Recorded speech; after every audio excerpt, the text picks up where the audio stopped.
It began as an idea rather than a unit, an experiment built on confidence, expertise, and the belief that mastery itself could decide wars. The Panzer Lehr Division was not assembled like other formations. It was drawn together from instructors, demonstration troops, and veterans who had taught others how to fight armored war. These were men who knew the theory before they ever tested it in full. They had stood on training grounds explaining movement, coordination, and combined arms. They had corrected mistakes on maps and in sand tables. They were meant to represent the best of what German armored doctrine believed itself to be: precision, flexibility, and overwhelming force applied at exactly the right point. Panzer Lehr was designed to be elite not by myth, but by method. Its ranks were filled with experienced tank crews, mechanized infantry, and officers who understood armor warfare down to instinct. Its equipment was lavish by the standards of a Germany already stretched: thin, modern tanks, half-tracks in abundance, support units trained to move as one organism rather than separate parts. On paper, Panzer Lehr was a model division, a living example of how armored war was supposed to be fought. But war does not reward theory for long. By the time Panzer Lehr entered full combat, the world it had been designed for no longer existed. The skies belonged to the Allies. Fuel was scarce. Roads were watched relentlessly from above. Movement in daylight invited destruction. The very strengths that defined Panzer Lehr, concentration, coordination, visible power, also made it a prime target. Its first major test came in the west, where Allied forces were preparing to land in Normandy. As the invasion began, Panzer Lehr was rushed toward the front under constant air attack. Columns that should have moved swiftly were forced to disperse, hide, and wait. Vehicles burned on roads before ever reaching the battlefield. Crews arrived already exhausted, already under strength, already aware that this war was not unfolding as Doctrine had promised. When Panzer Lehr finally entered the hedgerows of Normandy, it met a battlefield that punished armor brutally. The terrain shattered cohesion. Hedgerows blocked visibility. Narrow lanes trapped vehicles.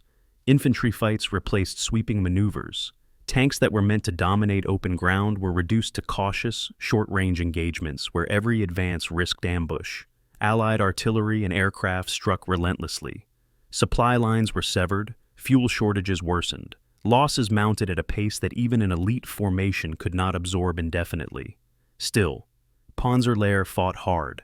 It counterattacked repeatedly, absorbing punishment and returning it with discipline and experience. Its units showed coordination under pressure. Its crews fought with professionalism sharpened by years of preparation. But the conditions of the war had shifted decisively. Mastery could no longer overcome. Material imbalance, air supremacy, and logistical collapse. By the time the Allies broke out of Normandy, Panzer Lehr was already bleeding. What remained of the division was thrown back again and again into defensive battles across France, trading ground for time, cohesion for survival. Vehicles were lost faster than they could be replaced. Experienced men fell. Replacements arrived with less training, less equipment, less certainty. The model division was slowly becoming like all the others, reduced, exhausted, reactive. In the Ardennes, Panzer Lehr was committed once more to a gamble built on speed and surprise. Winter offered concealment but demanded endurance. Snow hid movement but drained fuel and strength. Once again, the division advanced under impossible expectations. And once again, reality closed in. Roads clogged, fuel ran out, Allied resistance hardened, air power returned. The offensive stalled, then collapsed. Panzer Lehr survived, but only barely. By the final months of the war, it was no longer a showcase of doctrine. It was a fragment, fighting delaying actions, retreating under pressure, holding ground not to win, but to prevent total disintegration. The instructors had become students of collapse. The theories had been rewritten by experience paid for in steel and lives. When the war ended, Panzer Lehr surrendered as a shell of what it had once been. Its history is often misunderstood. It is not a story of invincibility. It is not a story of flawless execution. It is a story about the limits of expertise when conditions change faster than doctrine can adapt. Panzer Lehr shows us that elite training cannot compensate for lost air superiority, collapsing logistics, or strategic overreach. It reminds us that no formation, no matter how skilled, can escape the reality of an unwinnable war. Tonight, we return to that history, to the instructors who became frontline soldiers, to the tanks designed to demonstrate perfection, destroyed in fields and lanes never meant for textbooks, to the division that represented the best of a system and fell with it. Before we continue, I want to ask you something quiet and personal. Where in the world are you listening from right now, and what hour has settled around you? And one final, thoughtful invitation for tonight. If these long, reflective journeys into history help you slow down, think more deeply, or find meaning in understanding how even the best-laid plans can unravel, consider subscribing and stay with these stories when the world grows quiet. January 4th, 1944. The snow at Grafenvohr training grounds crunches under Fritz Bayerlein's boots as he steps from the staff car into air so cold it burns the lungs. Behind him, the ancient fortress walls of the training facility loom gray against a grayer sky. Before him, arrayed in perfect formation, stand the demonstration crews of Panzer Regiment 130, instructors who have spent years teaching Germany's tank commanders how to kill. Today, they receive new orders. Today, they stop teaching and start dying. Bayerlein carries a folder stamped with Hitler's personal seal, and inside is a mandate that will create the Wehrmacht's most capable and most doomed armored division. The concept seems brilliant in its logic, catastrophic in its execution. For 3 years, Germany's panzer schools have operated dual-purpose facilities where the Wehrmacht's best tankers not only train recruits but maintain demonstration units equipped with the latest tanks and fighting vehicles. These aren't training hulks or obsolete models. They are frontline Panthers and Mark IVs crewed by men who wear the Knight's Cross, who have survived Kursk and Kharkov, who know every rivet and weakness of Allied armor. At Panzertruppenschule Bergen, instructors demonstrate tactical maneuvers that standard divisions can barely comprehend, executing nighttime company-level attacks that take other units weeks to coordinate. Their students watch in awe as these teacher warriors perform armor ballet, coordinated fire and movement, integrated infantry support, artillery cooperation timed to the second. Now Hitler has decided Germany needs these men at the front more than in the schools. Now, someone has decided that burning seed corn will help the harvest. Bayerlein himself embodies this contradiction between excellence and expenditure. At 45 years old, he has served under Rommel in Africa as Chief of Staff to the Africa Corps, fought across the furnace of Libya and Tunisia until the final collapse. He has commanded armor in Russia, experienced the grinding horror of the Eastern Front where divisions are consumed like cordwood. He has led troops in Italy, fighting the slow retreat up the peninsula where every ridge becomes a graveyard. The Reich has sent him an impossible directive: form a new panzer division using the demonstration troops, make it combat-ready within 6 weeks, and ensure it looks spectacular for propaganda purposes. Goebbels wants footage of Germany's invincible armored might. The General Staff wants a fire brigade for the coming invasion. What they'll get is something far more complicated, a unit too valuable to lose and too skilled to keep in reserve. The assembly begins at Bergen on January 10th. Instructors arrive from Panzertruppenschule Krampnitz near Berlin, from Wunstorf south of the capital, from training grounds scattered across the shrinking Reich. They come expecting another demonstration tour, or perhaps a temporary frontline posting. Instead, they discover they're forming a permanent division, that their teaching careers have ended, that the institutional knowledge of Germany's armored forces is being stripped from the schools and concentrated into a single unit. One young lieutenant records his shock in a letter home. His company commander, the man who taught him gunnery 2 years ago, is now his actual commander in a combat unit. His platoon sergeant had trained him in radio procedures at Krampnitz. The man in the next tank instructed half the panzer officers in the Wehrmacht. It's like taking every university professor in a country and sending them to fight in the same regiment. The expertise is impressive. The waste is staggering. The equipment manifests reveal something extraordinary. Where standard panzer divisions in 1944 are lucky to receive 70 or 80 operational tanks, Panzer Lehr is allocated 190 panzers and assault guns at full strength. The division will field 97 Panther tanks, the most sophisticated armored fighting vehicle in the world, with a 75mm high-velocity gun that can kill any Allied tank at ranges beyond 2,000 meters, Another 97 Panzer Mark IVs provide the backbone, proven workhorses with upgraded armor and the long-barreled 75mm gun. The support units receive equipment other divisions beg for, 612 half-tracks when most divisions make do with 300 or 400, 36 armored recovery vehicles compared to the standard 8 or 10, enough radios to ensure every platoon can communicate. This isn't just a panzer division, it's a showcase of what German industry can produce when priority allocations override the desperate resource scrambles plaguing the rest of the Wehrmacht. The personnel files tell a story of concentrated experience that borders on the absurd. Every officer in the division has commanded troops in combat for at least 2 years. 85% of the non-commissioned officers are Eastern Front veterans who have survived battles that killed 90% of their original units. The average age is 26, young enough for physical endurance, old enough for hardened judgment. But these aren't just survivors. They're the men chosen to teach others how to survive. Company commanders have written the tactical manuals other divisions study. Platoon leaders have demonstrated techniques that become Wehrmacht doctrine. The gunner in a random Panther crew might be the man who taught gunnery at Bergen for 3 years, who can identify Allied tank silhouettes at 3,000 meters, who knows the precise angle and range for penetrating every variant of Sherman and Churchill armor. The driver beside him might be an instructor in armored vehicle mechanics who can diagnose engine problems by sound alone. This concentration of expertise makes Panzer Lehr perhaps the most professionally capable division Germany has ever fielded. It also makes every casualty an irreplaceable loss. February and March pass an intensive training that would be redundant if not for the need to build unit cohesion from individual excellence. These men don't need to learn how to fight. They need to learn how to fight together, as companies and battalions rather than demonstration teams. The training reveals capabilities that standard divisions cannot match. A nighttime exercise on March 15th demonstrates this perfectly. Panzer Lehr executes a full division-level night march, followed by a coordinated assault involving tanks, mechanized infantry, and artillery.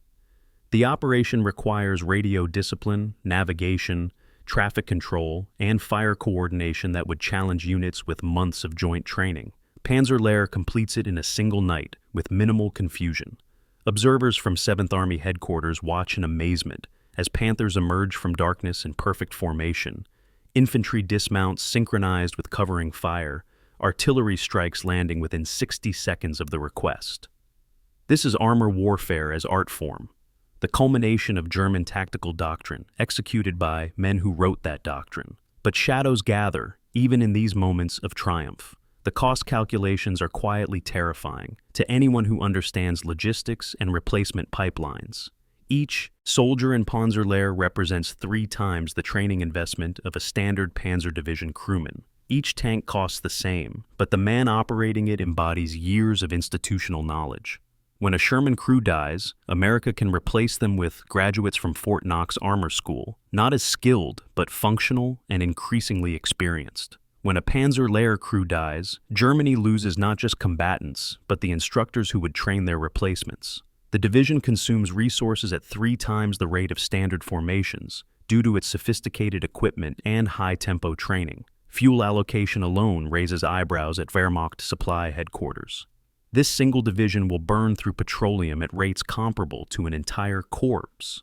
The maintenance demands for keeping 190 tanks operational exceed many entire armies. Every day Panzer Lehr trains, it consumes Germany's dwindling reserves of fuel, ammunition, and spare parts. The propaganda requirement adds a surreal element to the preparations. Goebbels' film crews arrive in March, filming recruitment footage and newsreels showing Germany's invincible armored forces. The cinematographers want dramatic tank movements, heroic close-ups of crew members, footage of devastating firepower. They're creating theater, not documentation. One soldier later recalls the absurdity, conducting a live-fire exercise 3 times because the morning light wasn't dramatic enough for the cameras, posing for photographs in fresh uniforms between muddy training sessions, being told to look confident and victorious, while everyone knows the invasion is coming and they'll be thrown against it. The propaganda shows Germany's strength. The reality is that this strength is being concentrated into a single division because there aren't resources to create 5 or 10 such divisions. Panzer Lehr isn't proof of German armored dominance. It's proof that Germany can only afford one truly elite formation, a last demonstration of capabilities that can no longer be mass-produced. By late April, the division is declared combat-ready, assembled at full strength near Chartres in France as part of the Oku Strategic Reserve. On paper, it represents the peak of German armored capability: 190 tanks, over 14,000 men, sophisticated equipment, unparalleled training, veteran leadership. The division patches show a stylized tank and the word Lehr, teacher. Everyone who sees those patches knows what they mean. This is where the instructors went. This is where the demonstration units assembled. This is where Germany's seed corn has been planted in French soil, waiting for the harvest of invasion. Bayerlein commands from a headquarters that functions with the efficiency of a training establishment, because half his staff literally ran training establishments 6 months ago. Intelligence officers who taught reconnaissance techniques, operations planners who instructed on combined arms coordination. A division built by teachers to fight a war students couldn't win. On June 5, 1944, they wait near Chartres, the radio operators monitoring Allied transmissions, everyone knowing the invasion must come soon. They represent everything Germany learned about armor warfare in 5 years of combat. They're about to discover that excellence isn't enough when you face industrial superiority and absolute air dominance. The elite inheritance is complete. The destruction is about to begin. March 23, 1944. The demonstration ground at Bergen trembles under the synchronized advance of 40 Panthers moving in perfect formation through pre-dawn darkness. No headlights, no illumination except the faint glow of instrument panels and the dimmer glow of exhaust ports. Commanders stand in open hatches, navigating by compass and memorized terrain, their night-adapted eyes picking out landmarks invisible to untrained observers. Behind the Panthers, mechanized infantry follows in half tracks, maintaining exact spacing, their infantry squads ready to dismount on signal. Further back, artillery observers track the advance, preparing fire missions on targets they cannot see but know precisely where to find. This isn't a training exercise for students. This is Panzer Lehr demonstrating to Wehrmacht evaluators what coordinated night assault looks like when executed by experts. The operation takes 12 minutes from start to objective secured. A standard panzer division would need 3 weeks to plan this and would likely fail the execution. The difference isn't equipment, it's doctrine made flesh, theory transformed into steel and blood. The concept of Lehr, teaching, runs deeper than simply collecting instructors into one division. German armored doctrine has evolved through 5 years of total war, incorporating lessons from France, the Eastern Front, North Africa, and Italy. But doctrine exists primarily on paper and in the minds of staff officers. Standard divisions receive the manuals, attend the courses, but lack the time and expertise to fully implement sophisticated combined arms tactics. Panzer Lehr represents doctrine incarnate, where every company commander has taught these techniques, where every platoon sergeant has demonstrated these maneuvers hundreds of times. Consider the integration of armor and infantry. German doctrine calls for intimate cooperation, with panzer grenadiers advancing alongside tanks, engineers ready to clear obstacles, all elements communicating constantly. In practice, most divisions achieve clumsy approximations, with tanks outrunning infantry or infantry exposed without armored support. Panzer Lehr's crews have rehearsed this integration so thoroughly it becomes instinctive. The tank commander knows exactly how fast infantry can advance in half tracks versus on foot, adjusts speed accordingly without conscious thought. The infantry squad leader understands a panther's blind spots, positions his men to cover approaches the tank cannot see. The equipment differences extend beyond numbers to sophistication of employment. Yes, Panzer Lehr has 190 tanks where other divisions have 70 or 80. But more significantly, those tanks are deployed in balanced, combined formations that multiply their effectiveness. The division's 2 tank battalions, Panzer Regiment 130, split the Panthers and Mark IVs equally instead of segregating types. This balanced approach reflects learned experience. Panthers excel at long-range engagement with their high-velocity 75mm guns and superior frontal armor, but they're mechanically complex and vulnerable to close assault. Mark IVs lack the Panther's penetrating power, but are reliable, easier to maintain, better suited to close support. Standard divisions often group all Panthers in one battalion, all Mark IVs in another, losing the synergistic benefits. Panzer Lehr's companies mix the types, creating flexible formations where Panthers provide long-range overwatch while Mark IVs maneuver for flanking shots. This seems obvious in doctrine manuals. In combat, it requires trust, communication, and training that most units never achieve. The mechanized infantry component reveals even more dramatic capability gaps. Panzer Lehr's two Panzer Grenadier regiments, 901st and 902nd, are fully equipped with armored half-tracks, 41 per battalion, where standard divisions make do with 15 or 20. But, again, the numbers tell only part of the story. These half-tracks aren't just battle taxis for delivering infantry to fighting positions. They're integrated fire support platforms. Each SDKFZ 251 mounts machine guns and often carries a squad automatic weapon team. Panzer Lehr's Doctrine calls for half-tracks to suppress enemy positions with fire, while infantry dismounts under cover, a technique called fire and movement that sounds simple but requires precise coordination. The half-track crews have practiced with their infantry squads for months, understanding exactly when to cease fire, how to position for covering the dismount, where to relocate to support the advancing infantry.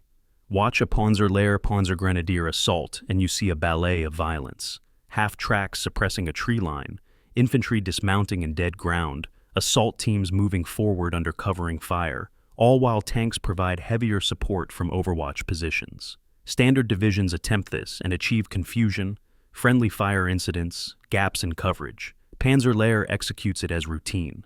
Artillery coordination demonstrates perhaps the most dramatic capability advantage. German doctrine emphasizes combined arms integration with artillery responsive to forward observers, but communication delays and procedural friction typically mean 15 to 20 minutes between fire request and shells landing.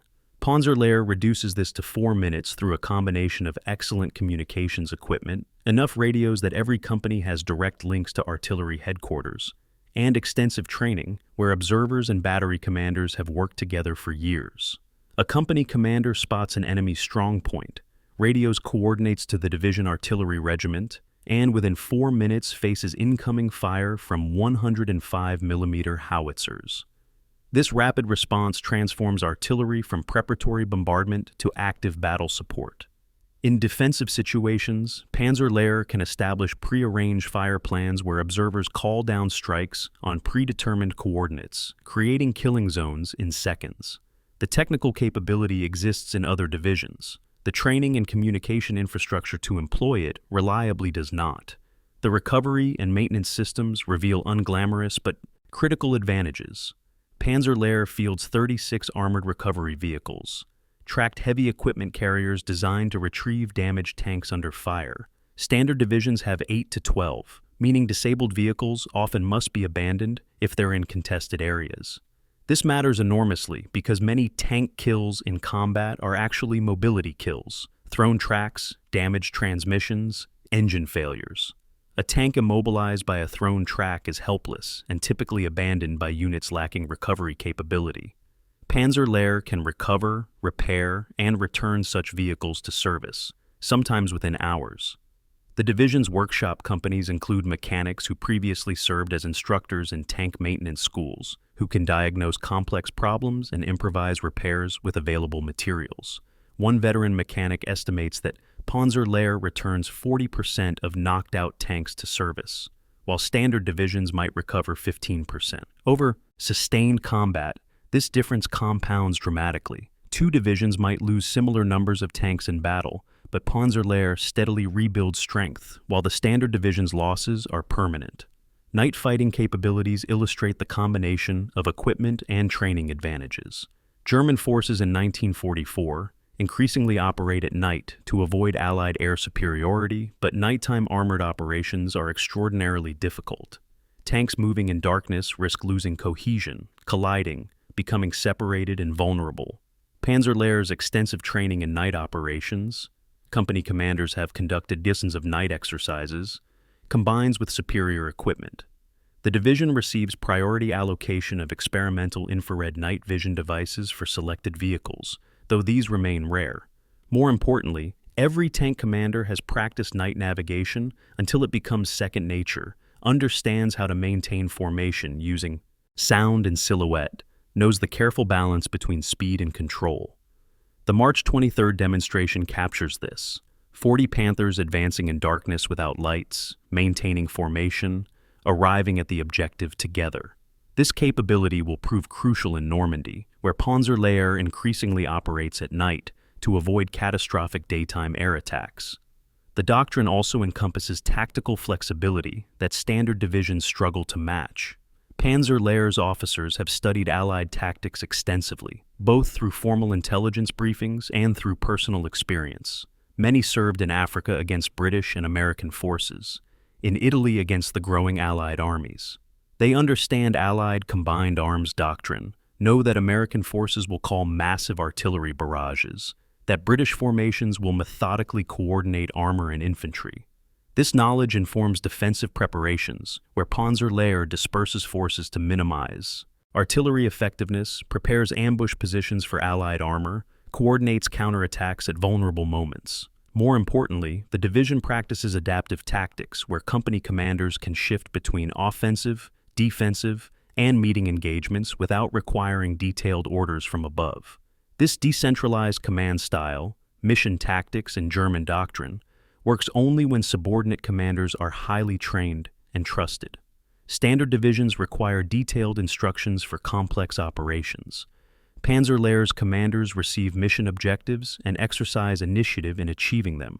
Yet for all this sophistication, certain vulnerabilities emerge even during training. The complexity of Panzer Lehr's doctrine and equipment makes the division uniquely dependent on maintaining its personnel and material strength. A standard division with simpler tactics can absorb replacements relatively easily. New crews learn basic procedures and integrate gradually. Panzer Lehr's sophisticated combined arms techniques require extensive training that replacement crews cannot receive during wartime. Similarly, the division's mixed equipment creates maintenance complexity. Maintaining Panthers and Mark IVs side by side requires double the spare parts inventory, mechanics trained on both systems, specialized tools for each type. The extensive half-track fleet demands huge quantities of spare parts for vehicles that are mechanically complex. When operating at full strength with veteran crews and adequate logistics, these factors enhance capability, but combat casualties and supply disruptions will degrade Panzer Lehr's effectiveness more rapidly than simpler formations. The doctrine is magnificent. The brittleness is built in. Intelligence assessments from the spring of 1944 show Allied analysts struggling to evaluate Panzer Lehr's actual combat potential. British intelligence reports note the concentration of experienced personnel and excellent equipment, rating the division as highly effective, but also questioning whether such a sophisticated formation can be sustained in prolonged combat. American intelligence focuses on the tank numbers. 190 Panzers seems formidable, but somewhat misses the combined arms integration that multiplies effectiveness. Neither fully grasps that Panzer Lehr represents the Wehrmacht's last gasp of qualitative superiority before Germany's war becomes purely quantitative attrition. The division embodies everything Germany learned about armored warfare, all the doctrinal refinements purchased with blood across 3 continents.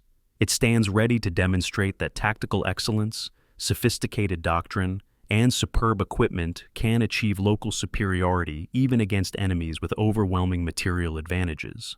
What it will also demonstrate, in the grinding nightmare of Normandy, is that none of these advantages matter strategically when your opponent can replace losses, and you cannot, when air supremacy renders daytime movement suicidal, when the arithmetic of attrition favors the side with functioning factories and secure supply lines. The doctrine is perfected. The war is already lost. Panzer Lehr's excellence will make its destruction all the more tragic and complete. June 6, 1944, 5:30 in the morning. Fritz Bayerlein stands in the map room of his headquarters at Chartres, 75 miles south of the Norman coast, listening to radio reports crackle through the morning static. The words come fragmentary, urgent. Paratroopers, massive naval bombardment, assault craft approaching beaches. The Allied invasion has begun. Bayerlein's first instinct is battlefield mathematics. Calculate the distance to Normandy, estimate time for Panzer Lehr's columns to reach the coast, determine optimal counterattack positions. His hand moves toward the telephone connecting him to Field Marshal Rommel's headquarters. Then he stops, remembering the command structure that governs Panzer Lehr's deployment. The division is part of OK Reserve, Oberkommando der Wehrmacht, the High Command, which means only Adolf Hitler personally can authorize its commitment to battle. Bayerlein cannot move without permission from a man sleeping in a bunker in East Prussia, over 1,000 miles away. The invasion happens now. The elite division waits. The next 18 hours become a masterclass in how strategic incompetence paralyzes tactical excellence.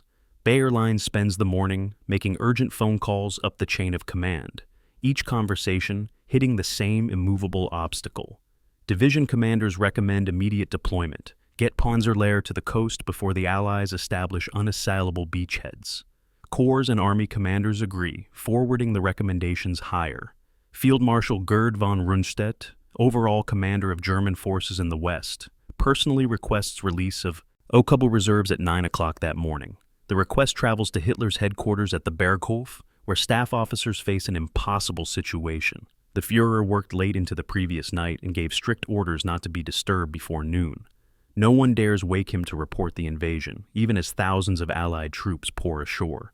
When Hitler finally wakes at 3 in the afternoon, he initially dismisses the Normandy landings as a diversion, convinced the real invasion will strike at Pas de Calais. Not until evening does Hitler authorize deployment of OK reserves, and even then with restrictions about how they can be employed.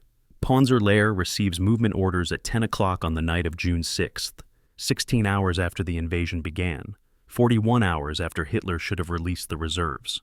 By now, Allied troops control beach exits, are pushing inland, have established air superiority so complete that German reconnaissance aircraft attempting damage assessment have been shot down without reaching the coast. Bayerlein's staff has spent the day preparing movement plans, but preparation cannot overcome the fundamental problem. Panzer Lehr must move 130 kilometers to assembly areas near Caen, and must do so under skies controlled by thousands of Allied aircraft. German doctrine assumes air parity, or at least contested airspace. The reality Bayerlein faces is air supremacy so absolute that movement during daylight hours means certain destruction. The division will march at night, hide during day, hope the darkness provides enough cover. Even this seems optimistic. June nights in northern France last barely 7 hours, hardly enough time to move a full armored division such distances. The night march of June 6th-7th reveals how quickly elite capabilities degrade under pressure. The division's columns stretch for miles along French roads. Tanks, half-tracks, supply trucks, artillery pieces, all moving. Without headlights through darkness. Units that performed synchronized night maneuvers perfectly at Bergen now struggle with the reality of moving an entire division rather than a single company. Traffic jams develop at bridges and crossroads. Vehicles collide in the darkness. Breakdowns halt columns while repair crews work frantically. The march maintains reasonable progress until first light, when the catastrophe begins. Allied fighter bombers, American P-47s and British Typhoons saturate the roads. The Allied pilots have been briefed to interdict German reinforcements and are rewarded with target-rich environments. German columns caught in the open, unable to disperse, desperately seeking cover that doesn't exist. The destruction is methodical and overwhelming. Rocket-firing Typhoons make low passes, their 3-inch rockets smashing into vehicles. American Thunderbolts strafe columns with 50-caliber machine guns, the heavy rounds punching through truck cabs and lighter vehicles.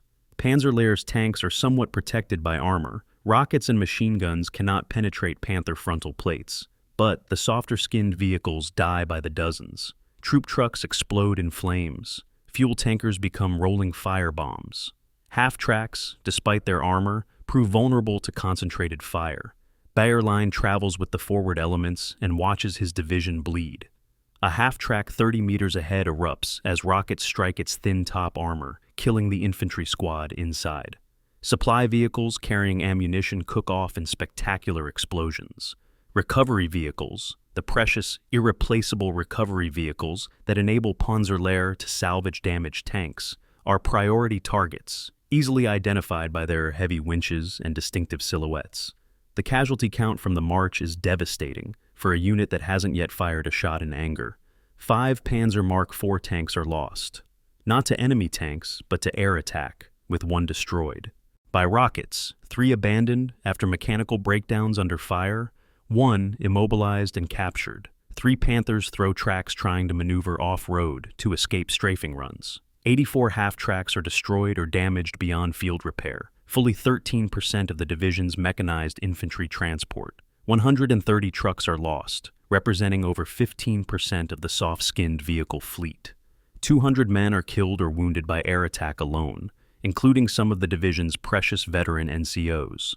2 of the 36 recovery vehicles burn on the roadside. Artillery pieces are damaged, communications equipment destroyed.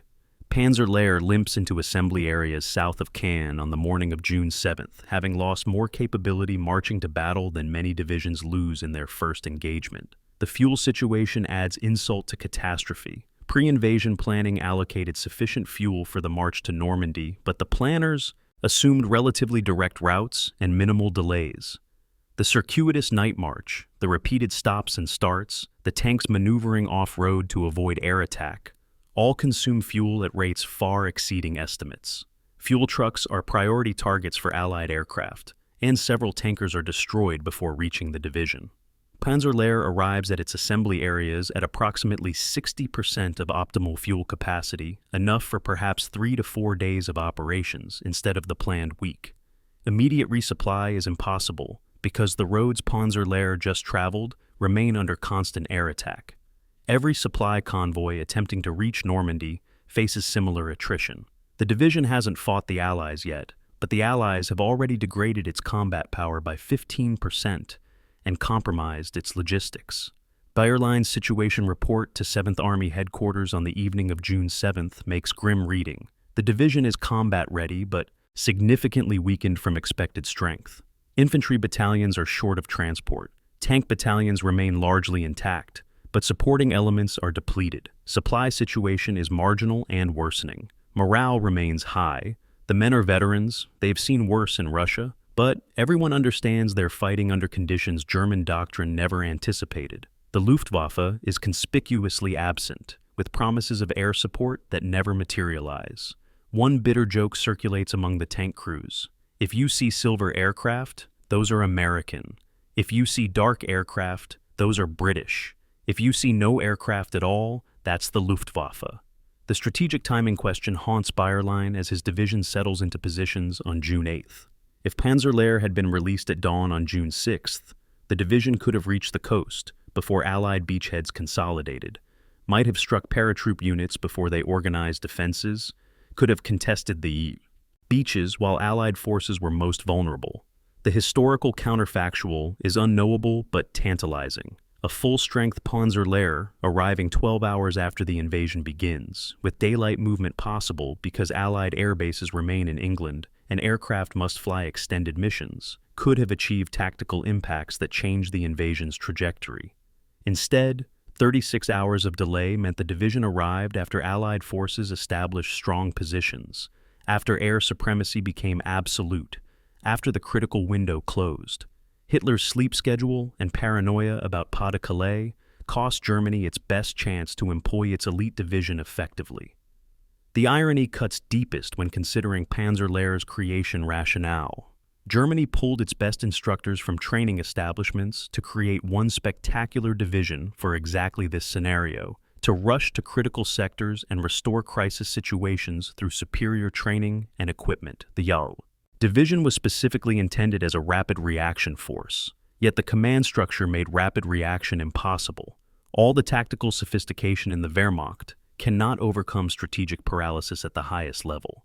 As Panzer Lehr digs into defensive positions south of Caen, the men understand they're about to fight the battle they were designed for, but from the worst possible starting position. They arrive too late, too weakened, against enemies who've established too strong a foothold. The race to Normandy is lost before the fighting begins. The elite inheritance meets reality.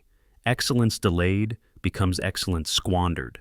The demonstration division will now demonstrate how tactical skill and veteran leadership delay but cannot prevent strategic defeat when the fundamentals, timing, logistics, air superiority, all favor the enemy. June 8, 1944. Panzer Lehr is in position at last. The real nightmare is about to start. June 9, 1944, 9:15 in the morning.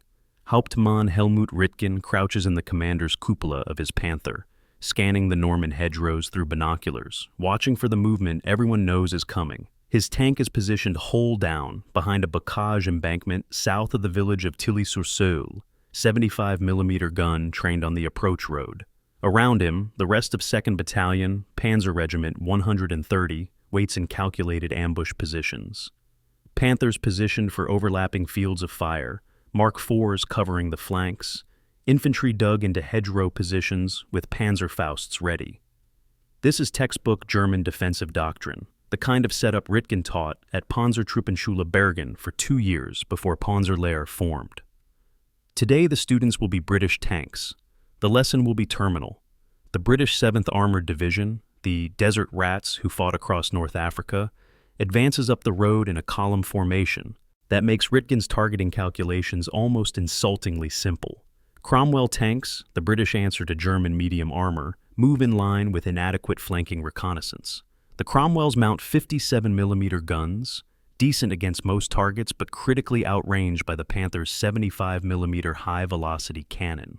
British doctrine calls for rapid movement to close the range where their numerical superiority can overwhelm German positions. German doctrine, perfected on the Eastern Front, calls for engaging at maximum range, where superior German optics and gun performance create killing zones the enemy cannot escape. At 1,800 meters, Ritgen gives the fire command. 15 Panthers fire within 3 seconds. The ambush is perfectly executed violence. The lead Cromwell explodes as a Panther round penetrates its turret, detonating stored ammunition in a catastrophic kill. The 2nd and 3rd tanks in column burn within seconds. British crews bail from vehicles that aren't yet hit, recognizing the trap, desperate to escape. Ritgen's gunner tracks a Cromwell attempting to reverse, leading the target, firing. The round strikes the turret ring, jamming the turret and immobilizing the tank. Within 90 seconds, 8 Cromwells are burning. The British column breaks, some tanks attempting to advance toward the German positions. A brave but futile effort to close range, while others pull back. Ritgen's battalion continues firing, Panthers engaging targets methodically at ranges where British return fire is ineffective. By the time British artillery responds, starting to drop smoke rounds to cover the retreat, 12 Cromwell tanks are destroyed or burning, with another 8 damaged and abandoned. The engagement lasts less than 30 minutes.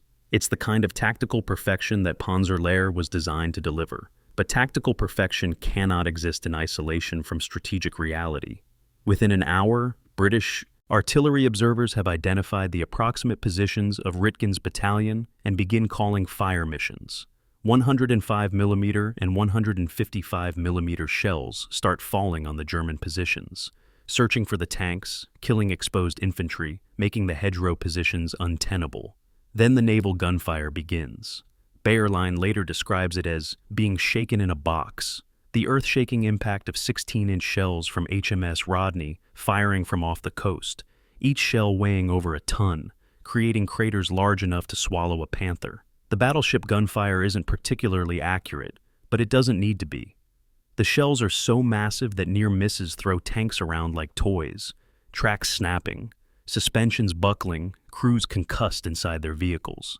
Ritgen's battalion, having just achieved a perfect ambush, spends the next 3 hours enduring bombardment that kills and wounds dozens of infantry, damages 2 Panthers beyond field repair, and forces the remaining tanks to relocate repeatedly to avoid the searching shells. June 10th brings repeated British attacks, each following similar patterns: massive artillery preparation, infantry and tank assault, German defensive fire destroying tanks and stopping attacks, British withdrawal and heavier artillery response. Panzer Lehr's kill ratios remain impressive, 3 or 4 British vehicles destroyed for each German loss. But the arithmetic is catastrophic. Britain can build more Cromwell tanks. Germany cannot easily replace a knocked-out Panther, cannot replace the veteran crew at all. By evening on June 10th, the division has destroyed over 30 British tanks and armored vehicles, an achievement that would merit commendations and newspaper coverage. But Panzer Lehr has lost 11 tanks itself, plus approximately 200 casualties among the Panzer Grenadiers defending the Hedgerows. More critically, ammunition expenditure is unsustainable. 40% of tank ammunition expended, 70% of artillery ammunition fired, and no resupply convoy has successfully reached the division through the Allied air interdiction. The Luftwaffe's absence becomes darkly comedic. Panzer Lehr's air liaison officers submit desperate requests for close air support, protection for the division's positions, interdiction of British assembly areas. The responses promise 2 or 4 aircraft will appear at designated times. June 11th brings exactly 4 Focke-Wulf 190 ground attack aircraft over the division's sector for approximately 10 minutes before they're chased off by British fighters. Compare this to the hundreds of Allied sorties daily over Panzer Lehr's positions. Fighter bombers hitting suspected tank positions, tactical bombers attacking approach roads, photo reconnaissance aircraft mapping German defensive lines. One German tank commander records watching Allied aircraft circle overhead like mosquitoes around a light, completely unmolested, directing artillery fire and transmitting target coordinates. The doctrine Panzer Lehr trained under assumed at least contested airspace. The reality is air supremacy so complete that German positions cannot be concealed, movement draws immediate fire, and supply routes are killing grounds. June 12th through 13th demonstrate the pattern that will characterize Panzer Lehr's entire Normandy experience: tactical excellence achieving operational stalemate. On the night of June 12th-13th, the division's 901st Panzer Grenadier Regiment attacks Hill 103, a modest ridge dominating approaches to Tilly-sur-Seulles. The assault is superbly executed, night infiltration, coordinated with tank support, achieving surprise. German infantry storm British positions, clearing trenches with grenades and close-quarters fire, securing the hilltop by dawn. At first light, British artillery begins saturating the hill, and by noon AU. Counterattack by British infantry supported by Churchill tanks retakes the position. German casualties, 80 men, 2 Panther tanks immobilized and captured, ground gained, 0. This pattern, German tactical success followed by overwhelming material response erasing the gains, will repeat until the division bleeds white. The ammunition crisis becomes critical by June 13th. Tank companies report 30% remaining tank ammunition, inadequate for sustained combat. Artillery battalions are at 20% of basic load, forced to ration fire missions. Anti-tank guns defending infantry positions have perhaps 2 hours of sustained combat before ammunition exhaustion. Bayerline's desperate requests for resupply meet sympathetic but helpless responses from higher headquarters. Convoys are being organized, but losses to air attack are catastrophic. Fuel is similarly critical. Tanks are at 50% capacity. A battalion commander calculates that his Panthers have perhaps 30 kilometers of combat movement remaining before they become immobile pillboxes. The division that arrived in Normandy with lavish logistics is discovering that German supply systems cannot function under absolute Allied air dominance. Excellence is meaningless when you cannot shoot back. Casualty figures for June 9th through 13th reveal the brutal mathematics of attrition warfare. Panzer Lehr destroys or damages approximately 80 British tanks and armored vehicles over 5 days. By any tactical measure, a tremendous success. But the division loses 23 Panthers, 19 Mark IVs, and approximately 400 men killed, wounded, or missing. The kill ratio of roughly 3.5 to 1 seems favorable until you understand the replacement equation. Britain builds hundreds of tanks monthly in factories immune to bombing, trains crews in schools that German bombers cannot reach, ships replacements across a secure Atlantic.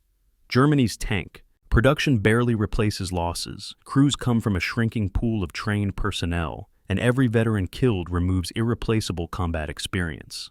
Panzer Lehr is winning every tactical engagement and losing the strategic war. The morale reports make fascinating reading.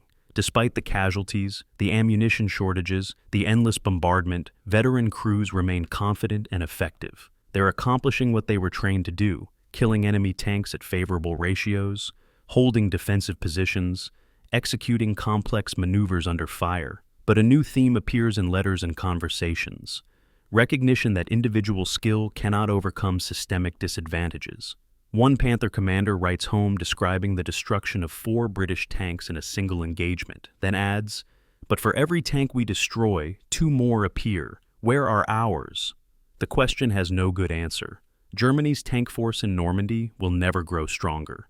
Panzer Lehr's strength on June 14th is the best it will ever be. Every subsequent day brings only decline, attrition, the steady grinding down of excellence into exhaustion. The baptism at Tilly-sur-Seulles reveals the future. Panzer Lehr can delay, can inflict disproportionate casualties, can demonstrate that German tactical doctrine and veteran leadership matter.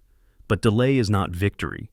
Casualties don't prevent Allied advance when replacements constantly arrive, and tactical excellence becomes strategic meaninglessness when you're fighting arithmetic with artistry.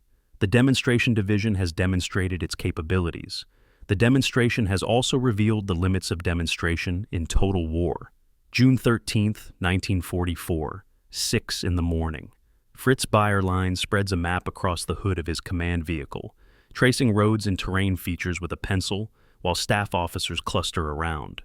The map shows a dangerous British salient extending south from the invasion beaches toward the town of Villers-Bocage, a narrow penetration into German lines that represents both threat and opportunity. British 7th Armored Division has pushed aggressively, creating a bulge that extends miles beyond supporting units on its flanks. Bayerlein has just received coordination orders from 2nd Panzer Division on his left, a converging attack to cut off the salient classic encirclement doctrine. 2nd Panzer will strike from the west. Panzer Lehr attacks from the east. If executed properly, they'll trap the entire British spearhead. This is the kind of sophisticated combined operation that requires precise timing, excellent communication, and veteran leadership. This is exactly what Panzer Lehr was designed to do. The tactical situation is complex but promising. The British have concentrated armor and mechanized infantry in Villers-Bocage itself and along the road extending northeast toward Caen. Their rapid advance has outrun artillery support and supply lines, creating exactly the kind of overextended target German doctrine seeks to exploit. Intelligence reports indicate the British have approximately 50 tanks and 2 infantry battalions in the salient, strong but vulnerable if attacked from multiple directions simultaneously. The German plan calls for 2nd Panzer to block the western approaches, preventing retreat or reinforcement, while Panzer Lehr's armor drives north to cut the road network east of Villers-Bocage. Infantry will follow to consolidate the encirclement. On paper, the Germans have numerical superiority in the immediate sector, perhaps 80 tanks and 4 battalions against 50 tanks and 2 battalions. This local advantage is rare in Normandy and must be exploited ruthlessly. The morning attack begins with an event that will become legendary, though its actual strategic importance is often exaggerated. At 8:30, Obersturmführer Michael Wittmann, a Tiger tank ace with over 100 kills on the Eastern Front, leads 5 Tiger tanks from Heavy SS Panzer Battalion 101 through terrain northeast of Villers-Bocage. Wittmann encounters a British column, tanks, half-tracks, and soft vehicles, stopped along a road, crews dismounted, apparently during a rest halt. What follows is slaughter. Wittmann's Tigers race down the column, main guns firing, machine guns raking infantry, destroying 22 British vehicles in 15 minutes. The ambush creates chaos in British rear areas, disrupts command and control, spreads panic. Post-war histories often credit Wittmann's ambush with stopping the British advance. The reality is more complex. Wittmann's spectacular kills are the visible drama, but the systematic trap being laid by Panzer Lehr and 2nd Panzer Division is what actually prevents British exploitation. Panzer Lehr's main attack begins at 9:45, striking north with 2nd Battalion, Panzer Regiment 130 leading. Ritgen's Panthers advance through typical Norman terrain, hedgerows, sunken lanes, small fields bordered by centuries-old stone walls. This is terrible country for armor, breaking up formations, channeling movement, creating close-range ambush opportunities. But it's also terrible for the defender, limiting observation and fields of fire. Panzer Lehr's extensive combined arms training proves critical. Tanks advance with infantry sweeping flanks, engineers ready to clear obstacles, scouts probing ahead. At 10:20, the lead Panthers encounter British defensive positions south of Point 103, a low ridge the British have hastily fortified. The engagement is sharp and brief. Panthers engage at 800 meters, destroying 4 Cromwell tanks before British return fire can effectively respond. Infantry assault teams infiltrate through hedgerows, forcing British infantry to withdraw. By 11 o'clock, Panzer Lehr controls the ridge and advances toward the main road.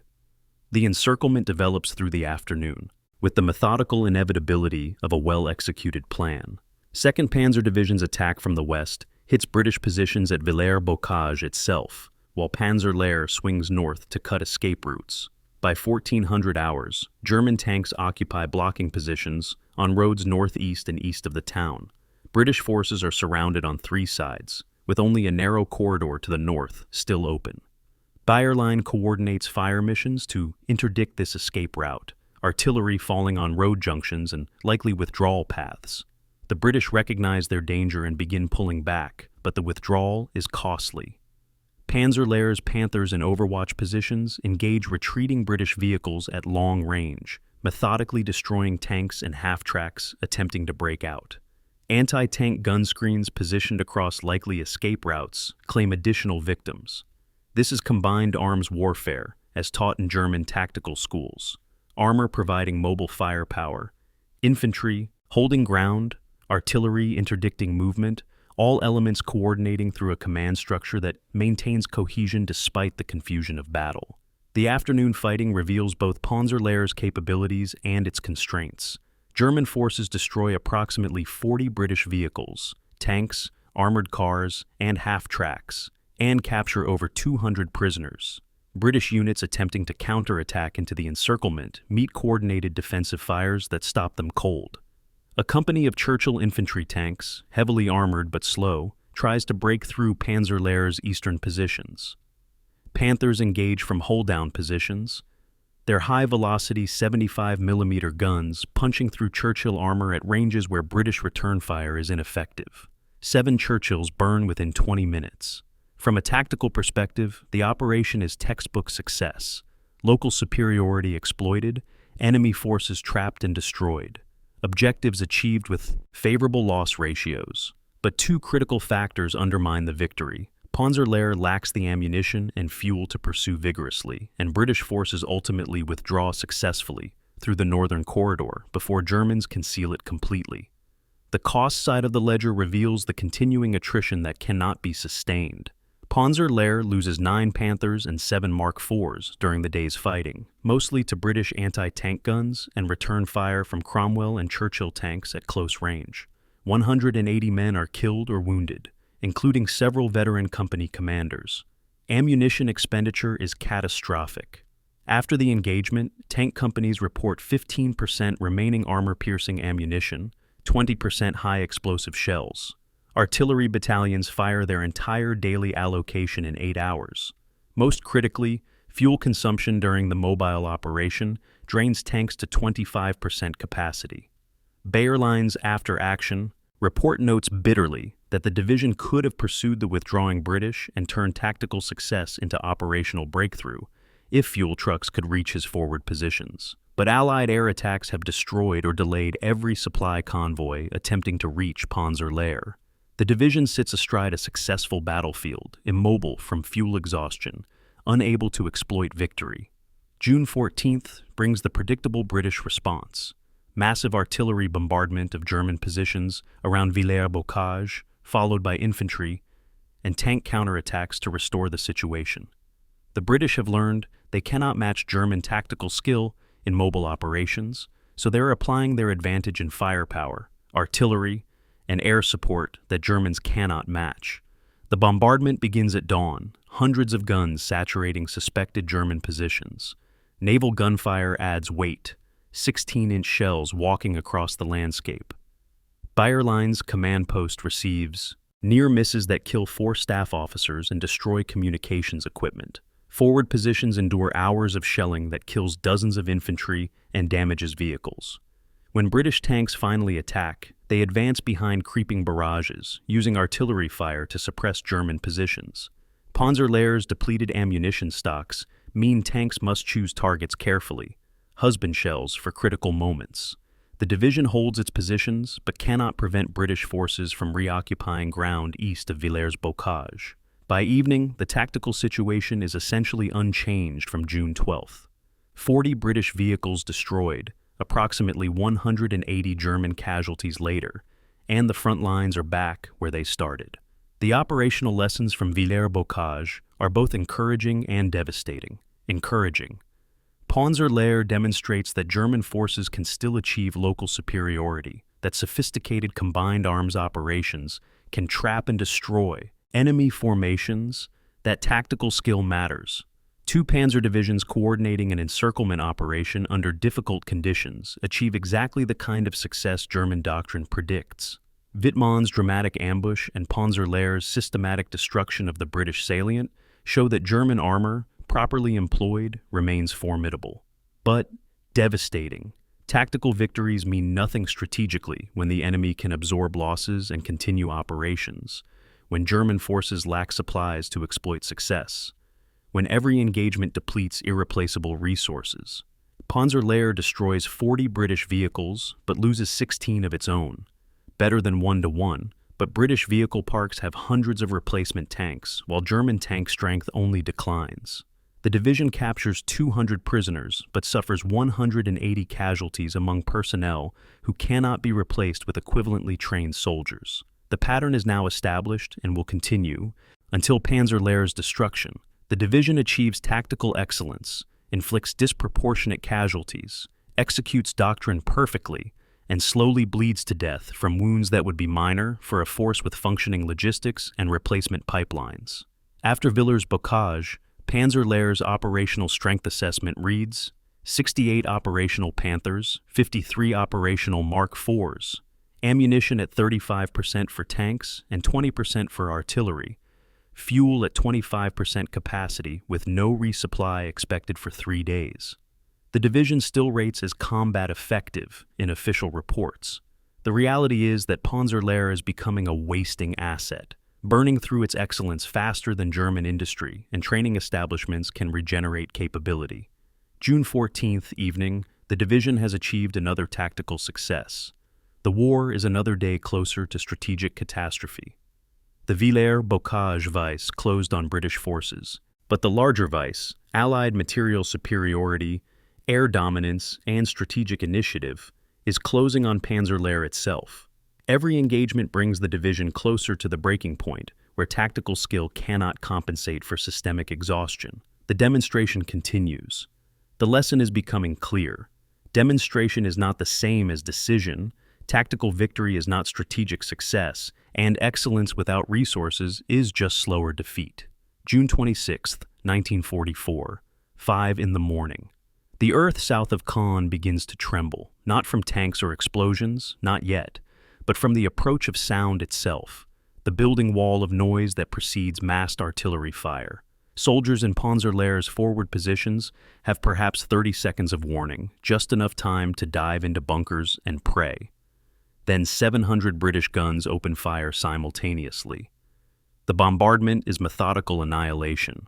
105mm howitzers, 100 bar, and 55mm guns, the deep bass thunder of heavy artillery, all walking across Panzer Lehr's defensive sector in a steel curtain designed to kill everything above ground. Bunker roofs collapse. Communication trenches cave in. Soldiers who thought they were in protected positions discover that British fire planning has registered every likely strong point, that rounds fall, not randomly, but with terrible precision. Bayerlein's forward headquarters takes a direct hit. The roof timbers collapse, burying him and his staff in darkness. It takes 4 hours to dig them out. By then, the infantry assault has begun. Operation Epsom, the British code name for a major offensive to capture Caen, represents industrial warfare's triumph over individual skill. British 8 Corps is committed. 60,000 troops, 600 tanks, supported by absolute air superiority and more artillery than any single corps has ever deployed in battle. The strategic objective is to break through, German lines south of Caen cross the Odon River and encircle the city. The tactical reality is that British forces will advance through a narrow corridor defended by Panzer Lehr and other German formations that have transformed Norman hedgerows into fortified killing zones. What follows is not battle in any traditional sense. It's the industrial age equivalent of siege warfare, where one side applies overwhelming material resources to gradually grind down defenders who can inflict casualties but cannot prevent the inevitable outcome. June 27th brings the main assault. The British 15th Scottish Division attacks Panzer Lehr's positions, supported by Churchill infantry tanks. The Scots are tough, determined, and supported by artillery that makes normal bombardments look tentative. German forward observers report brown waves of infantry emerging through smoke and dust, seemingly endless ranks of soldiers advancing despite withering fire. Panzer Lehr's defensive doctrine calls for integrated strongpoints where machine guns, anti-tank guns, and concealed armor create overlapping fields of fire. The doctrine works to a point. Scottish infantry taking 30% casualties in the first waves, Churchill tanks burning from Panther ambushes, attacks stalling under concentrated fire. But the British simply commit more troops, more tanks, more artillery. By afternoon, Panzer Lehr's forward companies are engaged in close-quarters combat, defenders in bunkers and foxholes fighting British infantry at grenade range. Panthers withdraw to secondary positions, trading space for survival. Infantry companies that started the day with 120 men are down to 60 or 70. The line holds, but just barely, and everyone knows tomorrow brings more of the same. June 28th demonstrates what happens when tactical excellence meets unlimited resources. Panzer Lehr counterattacks at dawn, classic German doctrine, hitting British forces before burn. They can consolidate captured ground. 40 Panthers and Mark IVs attack northeast toward Choo, supported by the 902nd Panzer Grenadier Regiment. The attack is initially successful. German armor overruns British forward positions, destroys a company of Cromwell tanks, penetrates 600 meters into British-held territory. Panzer Grenadiers and their half-tracks follow the tanks, dismounting to clear occupied buildings. This is combined arms operations as taught at Panzertruppenschule Bergen, armor providing mobile firepower, infantry exploiting gaps, artillery suppressing enemy response. For 2 hours, it looks like German tactical skill might restore the situation. Then reality intervenes. The Panthers run out of fuel, literally. Tanks coast to stops, engines dying, crews frantically calculating how to salvage the situation. Some vehicles have enough fuel to withdraw to friendly lines. Others must be abandoned, crews destroying their tanks with demolition. Charges to prevent capture. The counterattack collapses not from British opposition, but from German logistical exhaustion. The infantry situation becomes desperate by June 29th.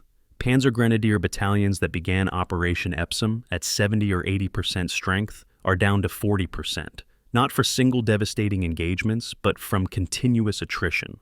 A squad loses 2 men to artillery fire. A platoon takes casualties from British tank fire. A company commander dies from sniper fire. The accumulation of losses, hour after hour, day after day, creates a hemorrhage that cannot be stopped. Replacement troops arrive in small groups, 30 men here, 50 there, but they're inadequately trained and quickly killed.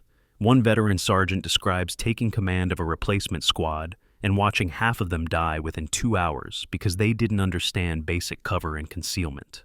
The institutional knowledge that makes Panzer Lehr effective is literally dying in Norman hedgerows, veteran NCOs killed by random artillery shells, experienced tank commanders lost to lucky British shots. Each casualty weakens the division not just numerically, but qualitatively. Bayerlein's situation report on June 29th is among the grimmest documents in German military archives. The division's 2 Panzer Grenadier regiments, the 901st and 902nd, are each assessed at 40% combat strength. Tank strength has collapsed. 60 operational tanks of the 190 the division fielded 3 weeks ago. Artillery ammunition is exhausted, with batteries reporting they cannot respond to fire missions. Fuel reserves are critical. Tanks have perhaps 1 day of operations remaining. The medical report is particularly devastating. Approximately 1,200 casualties since June 26th, including both killed and wounded. The division that arrived in Normandy at 14,500 men now musters perhaps 9,000 effectives, and effective is a generous term for exhausted soldiers who haven't slept properly in 4 days. June 30th brings the crisis point where doctrine and reality finally separate completely. British forces capture Choux and Granville, creating a salient that penetrates Panzer Lehr's defensive zone to a depth of 3 kilometers. German doctrine calls for immediate counterattack to restore the main line of resistance. Bayerline has neither the forces nor the fuel to execute doctrine. Instead, Panzer Lehr conducts fighting withdrawal to secondary positions, trading space for survival. The withdrawal is skillfully executed. Veteran units know how to break contact under fire, how to position rear guards, how to move without becoming a fleeing mob. But it's still a withdrawal, still a recognition that the division can no longer hold its assigned sector. British forces have achieved their breakthrough. The question now is whether they can exploit it before German reserves seal the gap. The human cost of Epsom reveals itself in small details that official casualty figures cannot capture. A Panther crew that has fought together since January, commander, gunner, driver, loader, radio operator, loses 3 men when their tank takes a direct hit from British artillery. The 2 survivors are reassigned to a replacement Panther, with crew members they've never met, losing the intuitive coordination that comes from months of shared experience. An infantry company commander who taught squad tactics at Bergen leads his 40 remaining men in a night counterattack. He's killed by machine gun fire, and his replacement is a 20-year-old lieutenant who graduated from officer school 6 weeks ago. The quality that made Panzer Lehr exceptional is bleeding away faster than enemy action alone can explain. It's the combination of casualties among veterans and replacements with inadequate training, creating a downward spiral where the division becomes progressively less capable with each passing day. The tactical paradox of Epsom is that Panzer Lehr simultaneously succeeds and fails. Succeeds, the division holds against attacks that would have shattered standard formations, inflicts disproportionate casualties on British forces, prevents the breakthrough from becoming a rout. British 8 Corps suffers over 4,000 casualties attacking Panzer Lehr's sector, loses over 100 tanks, achieves objectives days behind schedule. By the tactical metrics German doctrine values, casualty ratios, ground defended, enemy delayed, Panzer Lehr performs admirably. Fails. None of this matters strategically, because the British can absorb these losses and continue operations while Panzer Lehr cannot recover its strength. The division that was supposed to counterattack and destroy British penetrations instead bleeds defending static positions. The mobile armored formation becomes a defensive infantry force that happens to have some tanks attached. By July 1st, the division's status is combat effective, only in the most technical sense. Panzer Lehr still exists as an organizational entity, still occupies defensive positions, can still fight. But the elite formation that arrived in Normandy has been ground down to veteran cadre commanding increasingly green replacements, operating tanks without adequate fuel or ammunition, defending against an enemy that replaces losses overnight while German strength only declines.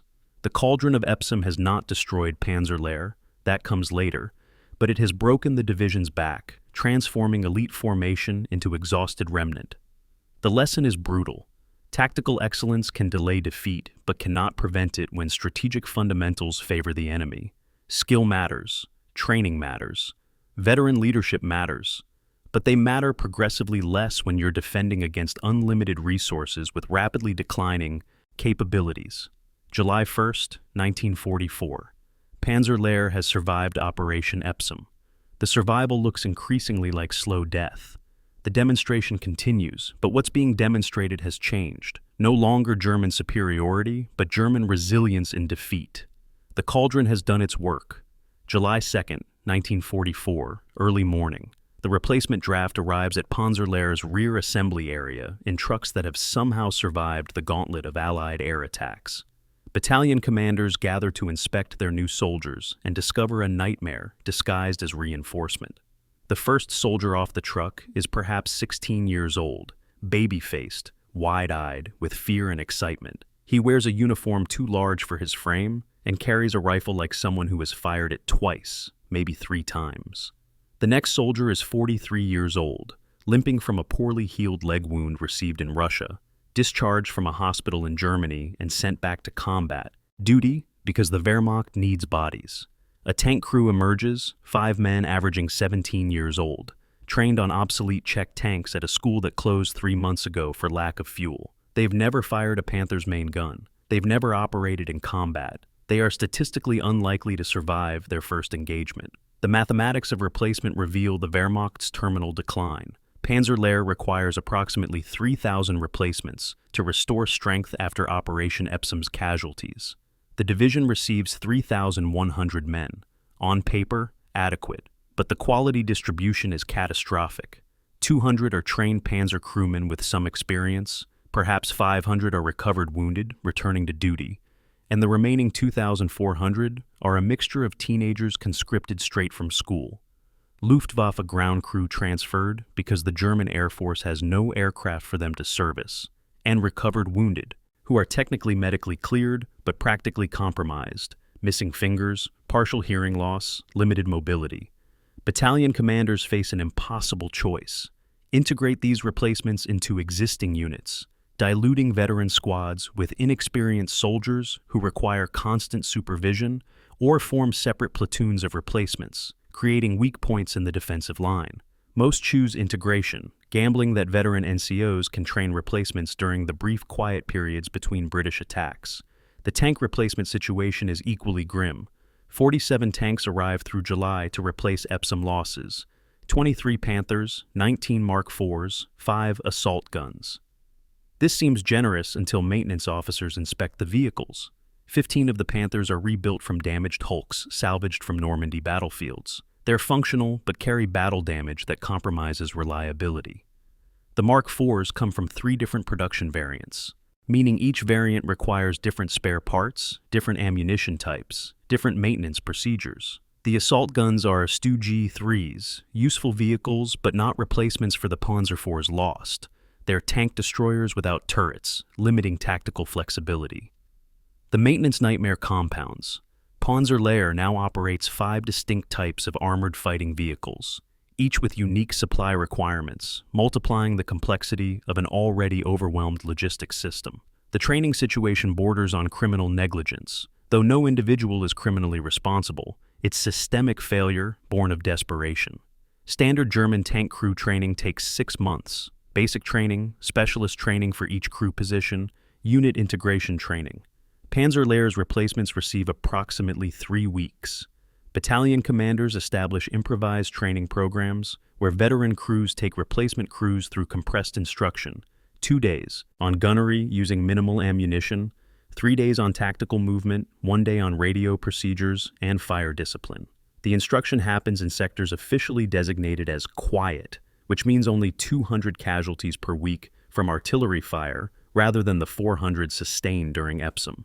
Training exercises are interrupted by British artillery, by orders to move positions, by sudden alerts when British patrols probe German lines. One veteran gunner spends a morning training a replacement crew, discovers they cannot identify Allied tank types at any range, cannot load the main gun in under 20 seconds, and lack basic understanding of armor tactics.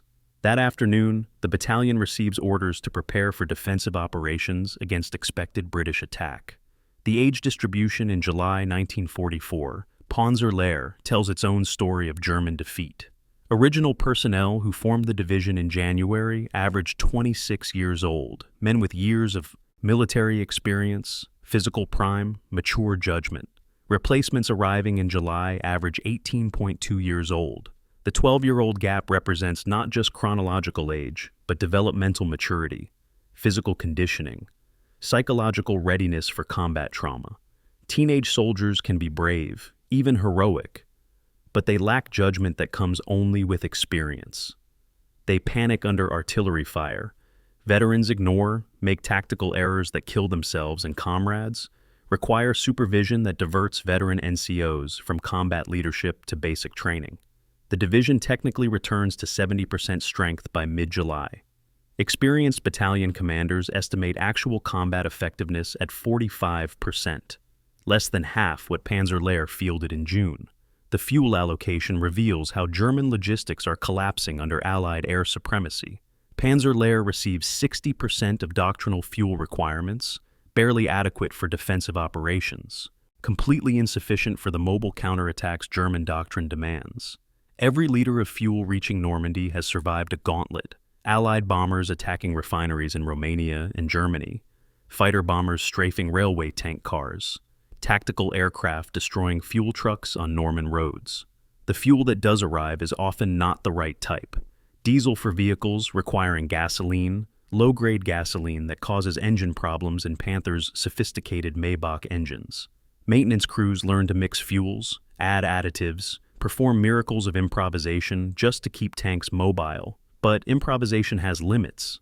A Panther's engine designed for high-grade fuel and careful maintenance, running on mixed fuels and receiving minimal service, has perhaps half its normal operational life. Panzer Lehr is literally consuming its own future capability just to maintain present operations. Ammunition shortages force tactical adaptations that undermine German advantages. Lehr's Panthers mount high-velocity 75mm guns, effective at ranges exceeding 2,000 meters. But long-range engagement requires ammunition expenditure, and artillery ammunition is rationed to 40% of requirement. Tank commanders receive guidance. Engage enemy armor only at ranges under 1,000 meters to ensure hits. Avoid engaging soft targets with main guns. Husband armor-piercing rounds for tanks, and use high explosives sparingly. This negates the Panther's primary advantage, the ability to destroy Allied tanks at ranges where Allied guns cannot effectively respond. Panthers forced to engage at under 1,000 meters face Cromwells and Shermans on more equal terms, accepting risks that proper ammunition supply would eliminate. The division's tactical sophistication is being undermined by strategic failure to maintain supply lines. The psychological impact on veteran personnel is documented in letters and diaries that survive. Soldiers who joined Panzer Lehr in January with pride, they were the elite, the instructors, the demonstration troops, write home in July with exhaustion and bitterness. They're still proud of the division's accomplishments, still believe in their technical and tactical superiority. But they recognize they're losing, that excellence isn't enough, that they're training teenagers who die before learning enough to survive. One sergeant writes, "We can kill 3 of their tanks for every one we lose, and we're still losing because they have 9 tanks for every 3 we destroy." The mathematics of attrition has become visible even to common soldiers. Another veteran describes watching a replacement crew's first combat. The driver freezes under fire, the gunner misses 5 shots at 800 meters. The commander panics and orders retreat. Enemy fire destroys the tank, kills 3 of 5 crew members. The sergeant concludes, "We're not training soldiers anymore. We're giving rifles to children and sending them to be killed." July's quiet period, relative to Epsom, though still featuring 200 casualties weekly, allows Panzer Lehr to reconstitute organizationally while decaying qualitatively. New personnel fill vacant positions on organization charts. Replacement tanks restore paper strength to tank companies. Supply depots accumulate minimal stockpiles of fuel and ammunition. To higher headquarters and official reports, Panzer Lehr appears to have recovered from Epsom's losses, is again rated combat effective, can be committed to major operations. The reality visible only at company and platoon level tells a different story. This is no longer the elite formation that arrived in Normandy. The name remains, Panzer Lehr, the demonstration division. The institutional knowledge is dying. The veterans who made the division exceptional are dead, wounded, or so exhausted they function at fraction of their capability. The replacements wear the same uniforms, ride in the same tanks, but lack the training and experience that created excellence. Reconstitution in hell produces a simulacrum of the original, recognizable outline, hollow interior. July 1944. Panzer Lehr exists and doesn't exist, has recovered and has been mortally wounded, is ready for combat and is already broken. The demonstration continues, but it demonstrates only that you cannot replace excellence with warm bodies and expect equivalent results. The next major operation will reveal just how hollow the reconstitution has been. July 25, 1944, 11 o'clock in the morning. The sky south of St. Lo fills with aircraft, not fighter bombers in handfuls, not tactical bombers in dozens. This is industrial killing, on a scale that redefines warfare itself. 1,500 heavy bombers appear in waves, their engine noise building from distant rumble to overwhelming thunder that drowns out thought. On the ground, Panzer Lehr occupies defensive positions along a 5-kilometer front, the same sector the division has defended for weeks, the same hedgerows and sunken lanes now familiar as home. Soldiers look up at the approaching armada and understand with sudden, perfect clarity that something unprecedented is about to occur. This isn't a bombardment. This is obliteration. The first bombs fall at 11:05. The world ends. Operation Cobra, the American breakout operation designed to rupture German lines and enable mobile warfare across France, begins with strategic bombing employed as tactical weapon. The target area is 7 square miles of Norman countryside, and into this area, American heavy bombers drop over 4,000 tons of high explosive. The bombs fall in patterns. Area saturation, creating overlapping blast zones where nothing survives, then precision strikes on identified strong points, then more area saturation for good measure. Panzer Lehr's defensive zone, carefully prepared over weeks, 5 kilometers, deep with multiple defensive lines and concealed positions, becomes the target zone. Every bunker, every foxhole, every carefully sited tank position sits under the American bombardment footprint. There is nowhere to hide, nowhere safe, no way to survive except luck and the random chance that bombs hit surrounding positions but not yours. Hauptmann Karl Meyer commands a company of Panthers in the forward defensive line. His after-action report, written days later from a hospital bed, describes hell with technical precision. The first wave of bombs creates a physical sensation like being struck, the blast waves hitting before sound registers, throwing men from their feet, collapsing bunker roofs, overturning vehicles. The noise transcends normal experience of sound, becomes something felt in bones and organs, a pressure that stops thought. Meyer and his crew huddle in their Panther, buttoned up, the 70-ton tank being physically lifted and dropped by near-miss explosions. Through the periscope, the world outside disappears into smoke, dust, and flashes of detonation. The bombardment continues for 40 minutes, 2,400 seconds of sustained annihilation. Meyer's tank survives because a hedgerow bank provides partial protection. The Panther next to his takes a direct hit. The 50-ton vehicle is blown sideways, lands inverted, crew killed instantly. Meyer emerges from his tank after the bombing to find his entire company position obliterated, the landscape transformed, every landmark erased, craters overlapping into moonscape. The human casualties are catastrophic in ways that defy documentation. Approximately 1,000 men die during the bombardment, not from combat, not from tactical engagement, but from strategic bombing that allows no response, no evasion, no demonstration of skill or courage. They die in collapsed bunkers, where rescue is impossible because rescuers are also dead. They die in foxholes where blast waves liquefy internal organs without leaving external wounds. They die as their positions take direct hits from 2,000-pound bombs that leave craters 50 feet across. The survivors are physically and psychologically shattered, men who emerge from bunkers to find their squad gone, their platoon obliterated, their company ceased to exist as organized unit. Medical personnel are overwhelmed treating not just wounded, but men who are physically intact, but mentally broken, shell-shocked, beyond the capacity to function. One medic later describes the triage as impossible. So many wounded, so few medical supplies, no way to evacuate casualties because the roads are cratered and ambulances are buried or destroyed. 12:30 p.m., July 25th. The bombing ends. For perhaps 30 minutes, eerie silence, relative silence, ears ringing, everything muffled. Then, American artillery begins. Where the bombing sought to destroy everything, the artillery is targeted. Suspected German positions that might have survived, approach routes for German reinforcements, communication routes to prevent coordination. American forward observers, watching from surviving church steeples and high ground, direct fire onto any sign of German activity. Soldiers attempting to reorganize after the bombing are hit by artillery. Tanks trying to move to new positions are bracketed by shells.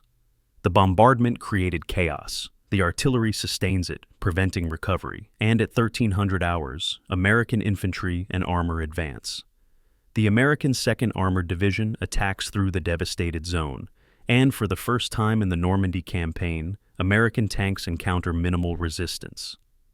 Panzer Lehr's defensive line has simply ceased to exist as a coherent formation. Individual positions fight. A Panther that survived the bombing engages American Shermans, destroys 4 before being overwhelmed. An infantry squad holds a crater for 3 hours before being overrun. But these are isolated resistances, not coordinated defense. The Americans advance 5 miles on the first day, 5 miles when previous gains were measured in hundreds of meters. They're not breaking through German defenses so much as advancing through German corpses and wreckage. Bayerlein's attempt to organize counterattack collapses because he cannot establish communication with surviving units, cannot determine where friendly forces are located, cannot coordinate movement. The division has been decapitated, its command structure destroyed, its units fragmented beyond his ability to influence.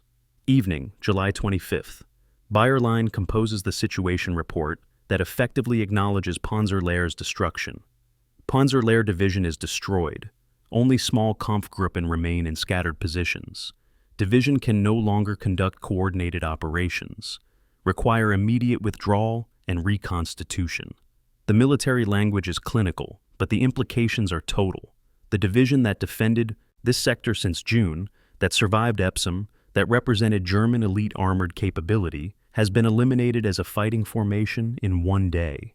Not through extended combat where tactical skill and veteran leadership provided advantages, through industrial-scale bombardment that rendered skill irrelevant. Material losses are staggering. All divisional artillery destroyed or captured, 70% of tanks lost, some destroyed by bombing, most abandoned for lack of fuel or crews, approximately 250 vehicles of all types eliminated. But the material can theoretically be replaced. The human losses cannot. 1,000 dead, 1,500 wounded or missing. 50% of the division's remaining strength gone in hours. The survivors fragment into Kampfgruppen, battle groups, each a few hundred men, perhaps 5 or 10 tanks, some artillery pieces if they're fortunate.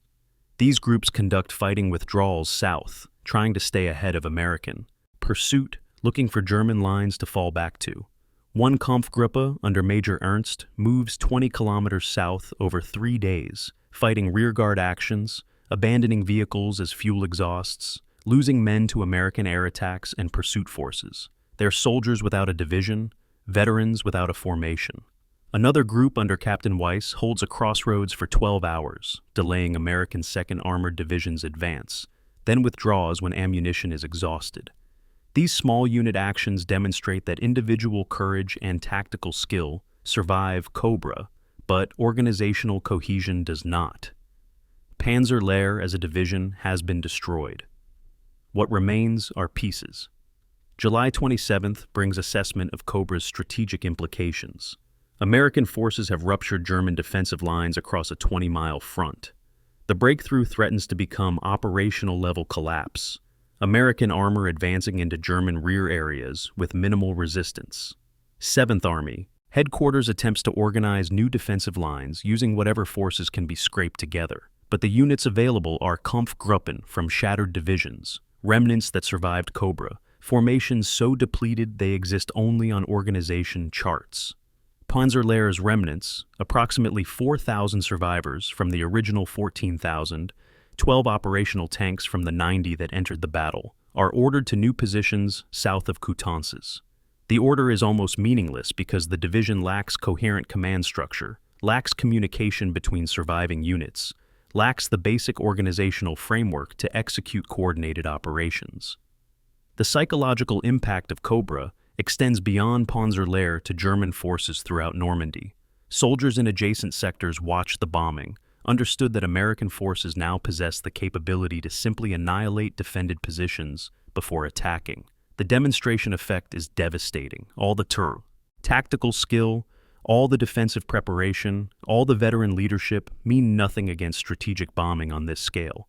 German defensive doctrine is predicated on mobile defense, counterattack, using terrain and tactical skill to offset material disadvantages. Cobra demonstrates that Americans can bypass this doctrine entirely, using bomber streams to erase defended zones before their armies advance. The message to German soldiers is clear. There is no safe position, no adequate defense, no way to survive if Americans choose your sector for strategic bombardment. Morale doesn't collapse. German troops continue fighting, but a subtle shift occurs from believing in possible victory to fighting for survival and delay. August 1st, 1944. Panzer Lehr officially ceases to exist as an independent division. The surviving Kampfgruppen are either attached to other formations or withdrawn from line entirely. Bayerlein retains nominal command but commands nothing. His division is a designation without substance, a name attached to scattered survivor groups that no longer function as coherent units. The demonstration division has been demonstrated into destruction. The elite formation that arrived in Normandy 60 days ago has been ground down, blown apart, and scattered across Norman killing fields. 2,600 survivors will eventually reassemble, but they're men without units, veterans without divisions, the living remnants of excellence that met industrial annihilation. Cobra was supposed to be a breakthrough operation. For Panzer Lehr, it was the end, not a climactic battle where skill and courage determined outcomes, but strategic bombing that rendered individual excellence meaningless. The lesson is brutal. In modern industrial war, tactical sophistication cannot survive operational-level application of absolute material superiority. The demonstration is complete. The demonstrated has been destroyed. August 12, 1944, morning briefing at 7th Army headquarters. Staff officers trace red arrows on maps showing American forces sweeping east from the Cobra breakthrough, British and Canadian forces pushing south from Caen, the growing encirclement that threatens to trap German armies in Normandy. The operational situation is catastrophic in ways that transcend normal military crisis. This isn't a battle being lost. It's an entire theater of operations collapsing. Somewhere in this chaos, Panzer Lehr's remnants receive new orders. Move east toward Falaise, occupy defensive positions covering the retreat of 7th Army and 5th Panzer Army into the developing pocket. Buy time for German forces to withdraw before Allied pincers close. It's a mission recognizable to anyone familiar with Wehrmacht history. Elite formations ordered to sacrifice themselves in hopeless rearguard actions, while the armies they're covering cease to exist. Bayerlein reads the orders, understands their meaning, issues movement commands to the 4 separate Kampfgruppen that once were divisions. The demonstration division's final act begins. The Falaise pocket forms through a combination of Allied operational success and German strategic paralysis. American Third Army under Patton sweeps through the Cobra breakthrough, racing east, then turning north. One jaw of the encirclement. British and Canadian forces attack south from Caen, the other jaw. The gap between them shrinks daily. 20 miles, 15 miles, 10 miles. Inside this contracting space, approximately 325,000 German troops attempt to withdraw east while maintaining some defensive coherence. The roads are clogged with vehicles. Tanks, trucks, horse-drawn artillery, ambulances, staff cars, all intermixed in columns that present perfect targets for Allied aircraft. Panzer Lehr's Kampfgruppen enter this chaos in mid-August, 4 separate groups, each assigned to different sectors, each fighting its own small war. Kampfgruppe Meyer, approximately 150 men, 3 operational Panthers, receives orders to hold the town of Troon against Canadian forces attempting to close the pocket from the north. Troon is a crossroads town, militarily insignificant except that its road junction represents one of the few remaining escape routes from the pocket. If Canadians capture Troon, thousands of German troops to the west are trapped. Meyer's tiny force occupies positions in buildings around the town square, positions the Panthers in hull-down locations covering approach roads, establishes a defense that is numerically absurd, a company against a division, but tactically sound. When Canadian armor probes into Troon on August 16th, Meyer's Panthers engage at point-blank range, the narrow streets forcing engagement distances under 300 meters. 2 Canadian tanks burn before the others withdraw. This is the war Panzer Lehr's veterans understand. Outnumbered but not outfought, using terrain and tactical skill to multiply effectiveness. But individual tactical successes cannot prevent strategic disaster. By August 18th, the Falaise Gap has shrunk to 5 miles, a corridor barely wide enough for one division to pass through, yet tens of thousands of German soldiers are attempting to escape simultaneously. The roads through the gap are under constant Allied artillery fire, with observers calling down shells onto any vehicle movement. Allied fighter bombers circle like vultures, strafing and bombing the endless columns. Panzer Lehr's Kampfgruppen, originally assigned to defensive positions, find themselves trapped with the formations they were supposed to cover. The distinction between rear guard and retreating forces collapses. Everyone is trying to escape. The only question is whether they can reach the gap before it closes completely. August 19th night brings the major breakout attempt. German commanders recognize that the gap will close within 24 hours. The Allied pincers are within 3 miles of each other. It's now or never, and tens of thousands of German soldiers attempt to force their way through the shrinking corridor. Panzer Lehr's veterans become ad hoc leaders in this chaos, their training and experience making them natural commanders for the intermixed remnants of shattered divisions. Mayer's Kampfgruppe joins a column of perhaps 5,000 men attempting to break through Canadian positions at the Trunchambois Gap. The breakout uses night fighting techniques that Panzer Lehr practiced at training grounds months ago: movement without lights, navigation by compass, and dead reckoning, maintaining cohesion through sound discipline and trained reflexes.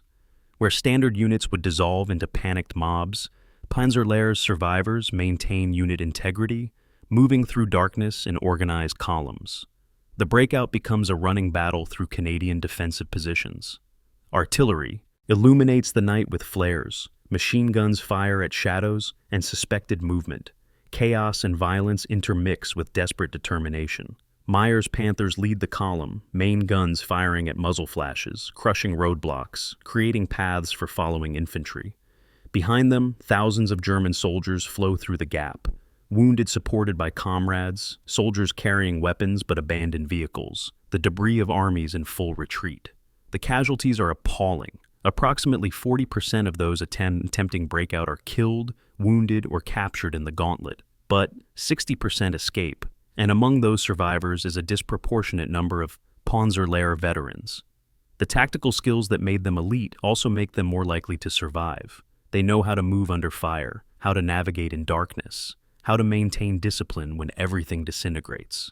August 21st, morning, Bayerlein crosses the Seine with approximately 2,200 survivors and 12 operational tanks. Behind him, the Falaise pocket collapses completely. Approximately 50,000 German soldiers are captured, 10,000 killed, the pocket littered with destroyed vehicles and abandoned equipment. The material losses are staggering: hundreds of tanks, thousands of vehicles, divisional artillery, all the heavy equipment required for armies to function. But the German Army Group B has escaped total annihilation. Enough troops, including veteran cadres from elite divisions like Panzer Lehr, have survived to form nucleus of new defensive lines. The question is whether these survivors represent salvage or simply delayed inevitable. The accounting of Panzer Lehr's Normandy campaign makes devastating reading. The division entered Normandy in early June with approximately 14,500 personnel, 190 tanks and assault guns, over 2,000 vehicles of all types. 60 days later, 2,002 hours. 100 personnel survive, 15%, and 12 tanks remain operational. Material losses approach 95%. But these statistics obscure the truly catastrophic loss: institutional knowledge. Of the original officers and NCOs who formed the division in January, the instructors and demonstration troops who were Panzer Lehr's reason for existence, approximately 8% survive. The schools that trained German tank commanders have been destroyed in Normandy, their expertise burned away in Norman hedgerows and obliterated under Cobra bombing. Germany can theoretically rebuild Panzer Lehr's strength, assign new personnel, issue new equipment, but the quality that made the division exceptional is gone forever, killed in battles where tactical excellence delayed but could not prevent strategic defeat. The survivors carry psychological wounds that complement physical injuries. These are veterans who believed in their training, their doctrine, their technical and tactical superiority. Normandy has taught them that none of this matters strategically when the enemy possesses overwhelming material superiority and absolute air dominance. They've learned that you can kill 3 enemy tanks for every one you lose, and still be losing. That tactical victories become meaningless when the enemy replaces losses overnight.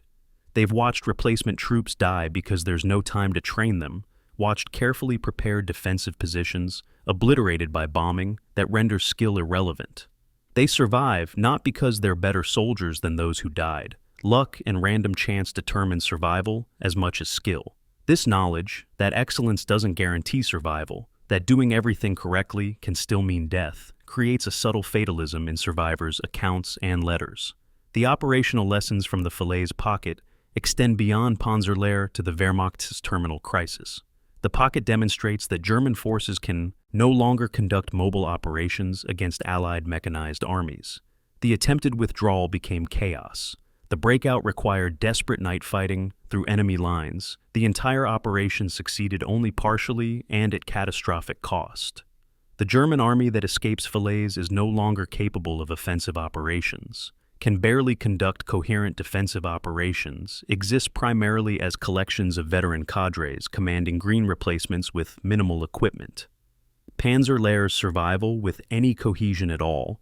Bayerlein maintains command of identifiable survivors. The division designation continues, represents relative success compared to divisions that simply disintegrated. August 21st evening, the survivors gather in assembly areas east of the Seine, conducting head counts, identifying survivors, attempting to determine who lived and who didn't. Small mercies emerge from disaster. Certain veteran NCOs survived, particular company commanders made it through. But for every familiar face, a dozen are absent, dead in the pocket, captured, wounded, and left behind. The roll call is brief because so few remain to answer. Panzer Lehr, the demonstration division, has demonstrated its final lesson from Normandy. Tactical excellence cannot survive strategic incompetence. Local superiority means nothing against operational encirclement, and elite status makes you more valuable to sacrifice, not less. The survivors will rebuild. Germany will force them to rebuild, will create new Panzer Lehr from remnants and replacements. But the division that escapes Falaise is a ghost wearing the original's name, carrying its reputation but lacking its substance. The demonstration is complete. What has been demonstrated is that demonstration is not enough. September 1st, 1944, Paderborn training grounds in Germany. Fritz Bayerlein walks through what's supposed to be Panzer Lehr's Reconstitution area and sees a bitter joke disguised as military unit. The 2,200 survivors from Normandy occupy one corner of the facility, identifiable by their hollow eyes and Normandy dust still visible in uniform seams. Everywhere else, replacement troops mill in confusion. Teenagers who received conscription notices last month, Luftwaffe ground crew transferred because Germany has no aircraft for them to service. Recovered wounded returning to duty, whether actually healed or not. This is Panzer Lehr's second formation, and everyone present understands the name is now more burden than honor. In January, the division represented the Wehrmacht's best, instructors and demonstration troops, the elite of the elite. In September, it's a designation attached to whoever the replacement system can spare, a prestigious name given to an ordinary unit in hope the name alone retains some magic. The survivors know better. The bureaucratic decision to rebuild Panzer Lehr, rather than distribute survivors to other formations, reveals Wehrmacht strategic confusion. Rational personnel management would spread veteran cadres across multiple divisions, using their experience to improve average unit quality. But Nazi Germany in 1944 operates on prestige and propaganda as much as military logic. Panzer Lehr retains name recognition. Newsreels and propaganda have promoted the elite demonstration division. Disbanding it acknowledges defeat too obviously. Better to rebuild, to claim the division remains intact, to pretend that institutional continuity can be maintained by simply assigning new personnel to old designation. Bayerlein argues to save the division partly from pride, partly from genuine belief that keeping veteran cadres together preserves combat capability, partly because disbanding Panzer Lehr effectively ends his command. His arguments convince higher headquarters, or perhaps higher headquarters wants to be convinced. The order comes down: reconstitute Panzer Lehr to full strength by November. The replacement personnel arriving in September and October represent the Wehrmacht's manpower exhaustion made visible. Germany has expanded conscription to include 16-year-olds and men up to age 50, scraping the bottom of available manpower while simultaneously bleeding troops on 3 fronts. The average age of Panzer Lehr's September replacements is 18.3 years. More than half are teenagers. Many come straight from abbreviated basic training, condensed from months to weeks because the front needs bodies immediately. Others are recovered wounded, whose discharge from hospitals was accelerated to meet replacement quotas. Men with lingering injuries, reduced physical capability, psychological trauma from previous combat experiences. The Luftwaffe transfers are particularly problematic. Aircraft mechanics and ground crew who joined the Air Force to avoid frontline combat, now thrust into armored warfare for which they have no training and less enthusiasm. Training the replacements reveals how far quality has degraded since January. Original Panzer Lehr personnel trained for months, some for years in their specialties: tank commander, gunner, driver, radio operator, each position requiring extensive instruction. The reconstituted division has approximately 6 weeks to train 9,000 replacements before projected operational commitment. Bayerline establishes crash course programs where veteran NCOs run replacement squads through compressed training cycles: 3 days on basic tank operations, 2 days on gunnery with minimal ammunition for live fire, 1 week on squad and platoon tactics. The veterans do their best, but the task is impossible. You cannot create a proficient tank gunner in 3 days, cannot teach proper radio discipline and fire coordination in compressed lectures, cannot instill the intuitive tactical judgment that comes only from experience. The replacements learn enough to nominally function. They can load a gun, drive a tank in straight line, follow basic orders, but they lack the capability that made original Panzer Lehr exceptional. The equipment allocation reflects Germany's industrial decline and logistical chaos. Panzer Lehr theoretically receives priority for new production, but new production in autumn 1944 is compromised by Allied bombing, raw material shortages, and manufacturing quality problems. The division receives 57 Panthers, but quality inspection reveals problems. 15 are rebuilt hulks salvaged from battlefields and repaired to minimal functionality, prone to mechanical breakdown. Another 20 Panthers are new production, but use non-standard components because standard parts are unavailable. Different transmission variants, ersatz rubber on road wheels, simplified internal systems. The 30 Panzer Mark IVs include 3 different production variants from different factories, each with unique maintenance requirements. Bizarrely, the division receives 20 Jagdpanzer IVs, turretless tank destroyers mounting excellent 75mm guns but lacking turret traverse, limiting tactical flexibility. And lowest in procurement hierarchy, 11 captured French Hotchkiss tanks, obsolete vehicles from 1940, issued because nothing else is available. This equipment hodgepodge creates maintenance nightmares, requires triple the normal spare parts inventory, and compromises the standardization that made original Panzer Lehr's logistics manageable. October training exercises demonstrate the vast gulf between reconstituted and original division. A company-level night attack, the kind of operation original Panzer Lehr executed flawlessly at Bergen, becomes chaos with replacement crews. Tanks lose formation in darkness, collide with each other, get lost, and have to be guided back by exasperated company commanders. Gunnery exercises show replacement gunners requiring 3 to 5 times longer to acquire targets, missing at ranges where veterans scored reliable hits. Infantry integration drills reveal Panzer Grenadiers who don't understand tank blind spots, tank commanders who don't coordinate with accompanying infantry. One particularly discouraging evaluation by a battalion commander notes that his current unit would require approximately 6 months of intensive training to reach the proficiency level the original battalion possessed in January. The division doesn't have 6 months. It likely doesn't have 6 weeks before operational commitment. The veteran cadre's perspective is documented in letters and diaries with remarkable consistency, pride mixed with frustration and foreboding. They're proud the division survives, proud to maintain unit identity, proud of their own survival of Normandy. But they're frustrated teaching fundamentals to replacements when they should be refining advanced tactics, frustrated by equipment problems that didn't exist with original. Vehicles, frustrated by the knowledge that this reconstituted division is ordinary, not elite, and foreboding pervades their assessments. They know the war is lost, know that Germany lacks resources to conduct successful offensive operations, know that this rebuilt division will be thrown into combat and ground down, just as the original was. One sergeant writes home, "We are training boys to die. We call ourselves Panzer Lehr, but we are a normal division with an exceptional name. The name won't save them."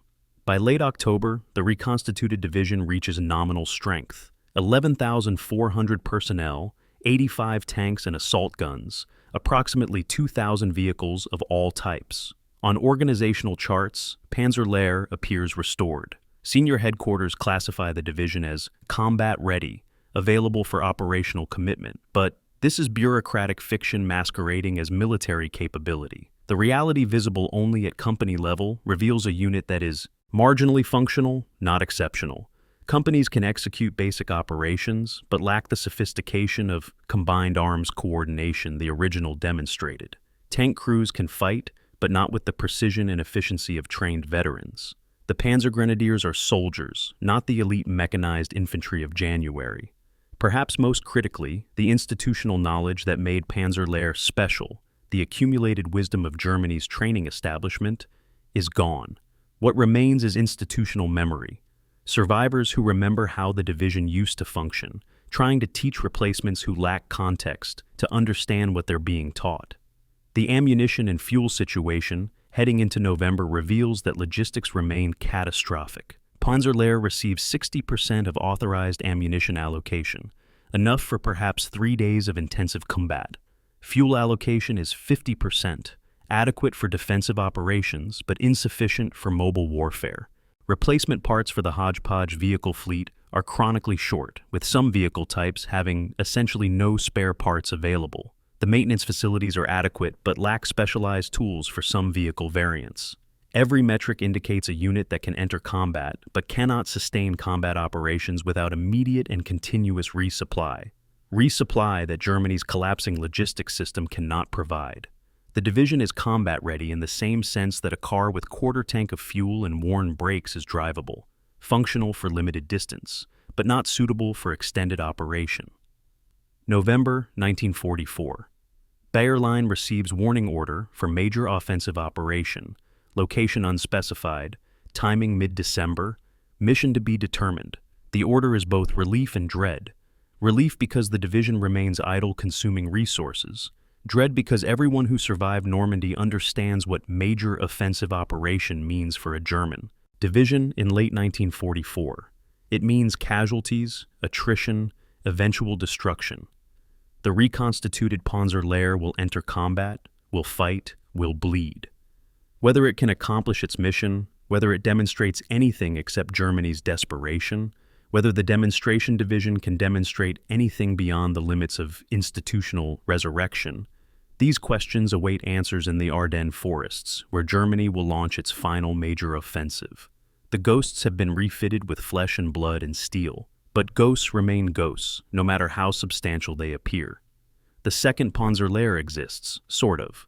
The question is whether existence is enough. October 18, 1944, near Aachen on the German border. Panzer Lehr's first combat engagement since Reconstitution begins not with dramatic offensive, but with desperate defensive scramble. American First Army is pushing toward Aachen, threatening to breach the Siegfried Line and break into Germany proper. Higher headquarters throws whatever forces are available into the breach, and Panzer Lehr, barely 2 weeks removed from training grounds, receives orders to deploy north, occupy defensive positions, stop American breakthrough. The division moves by night to avoid Allied air attack, arriving at assigned sectors in darkness, occupying positions they've never reconnoitered, preparing to defend against an enemy already in motion. This is not how elite formations are employed. No preparation time, no intelligence briefing, no coordination with adjacent units. This is crisis management, plugging holes with whatever comes to hand. The demonstration division's second combat experience begins as improvisation and emergency. The contrast between original and reconstituted division becomes immediately, brutally apparent in first contact. October 19th, morning.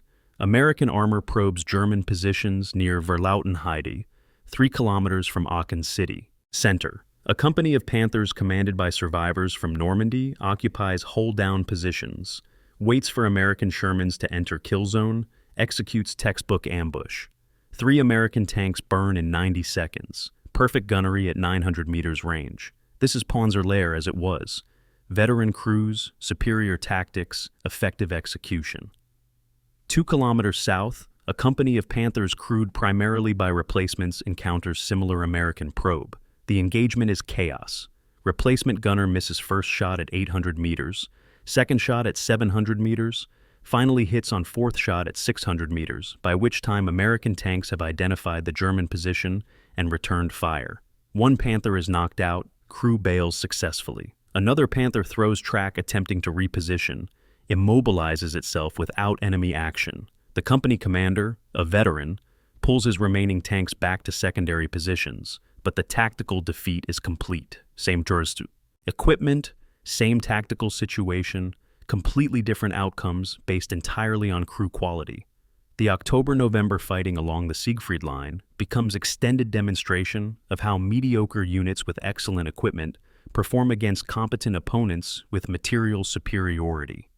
Panzer Lehr holds assigned sectors, prevents immediate breakthrough, inflicts casualties on attacking American forces. But the division achieves this through advantages of defensive terrain and somewhat superior equipment, not through tactical excellence. American forces learn quickly to identify which German positions are held by veterans versus replacements. The veterans display fire discipline and tactical sophistication. The replacements reveal their positions prematurely and fire wildly. By November, American artillery observers specifically target sectors held by replacement-heavy companies. Calculating these positions will crack under sustained bombardment. The calculation proves largely correct. The mechanical breakdown rates reveal another critical difference between reconstituted and original division. Original Panzer Lehr's Panthers and Mark IVs, meticulously maintained and crewed by trained mechanics, achieved operational readiness rates around 85%, high for German armor in 1944. The reconstituted division's breakdown rate hovers around 60% operational readiness, sometimes dropping to 50%. The causes are multiple: rebuilt tanks with battle damage never fully repaired, new production tanks with manufacturing defects, low-grade fuel causing engine problems, and critically replacement drivers who abuse transmissions through improper gear changes. Veteran tank commanders report watching replacement drivers destroy transmissions through basic operational errors, failing to double clutch properly, grinding gears, over-revving engines.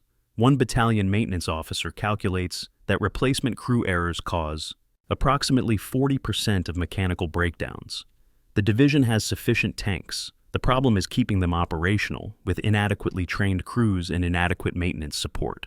November brings integration into Hurtgen forest fighting, and here the reconstituted division faces terrain and combat completely unsuited to armored operations. The Hurtgen is nightmare landscape: dense forest, steep ravines, minimal roads, everything sodden with autumn rain. Mechanized forces should avoid such terrain. Tanks can barely maneuver, half tracks get stuck, mobility advantages disappear. But German forces need every unit to contain American advance.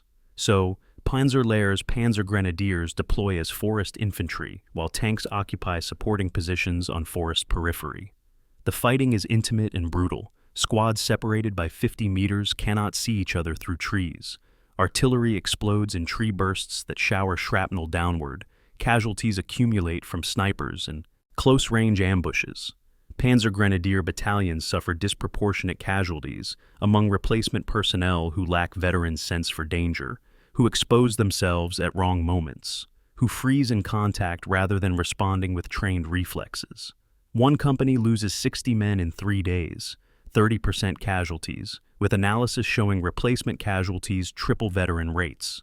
The morale split between veterans and replacements manifests in different ways across the division.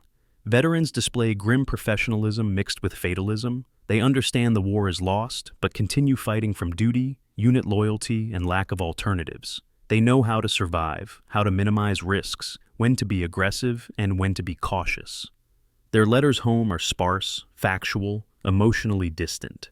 Replacements oscillate between naive confidence and terror. Some believe Nazi propaganda about wonder weapons and imminent victory. Others recognize immediately they're in a losing war and become paralyzed by fear. The disconnect creates friction. Veterans resent replacements who require constant supervision. Replacements resent veterans who treat them as expendable and incompetent. One veteran NCO writes brutally honest assessment. The new men are not stupid, they simply don't know what we learned in Russia and France. They will either learn quickly or die quickly. There is no middle option. The casualty accounting for October-November reveals unsustainable attrition rates. 1,200 casualties, killed, wounded, missing, over 6 weeks of limited defensive operations. This represents approximately 11% of division strength. And critically, casualties concentrate among the veteran cadre who take leadership positions and consequently expose themselves to greater risk. 23 tanks lost, not catastrophic, but painful given replacement difficulties.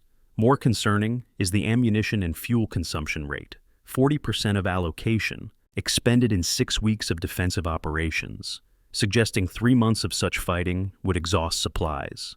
The division is slowly bleeding, less dramatically than Normandy, but just as terminally.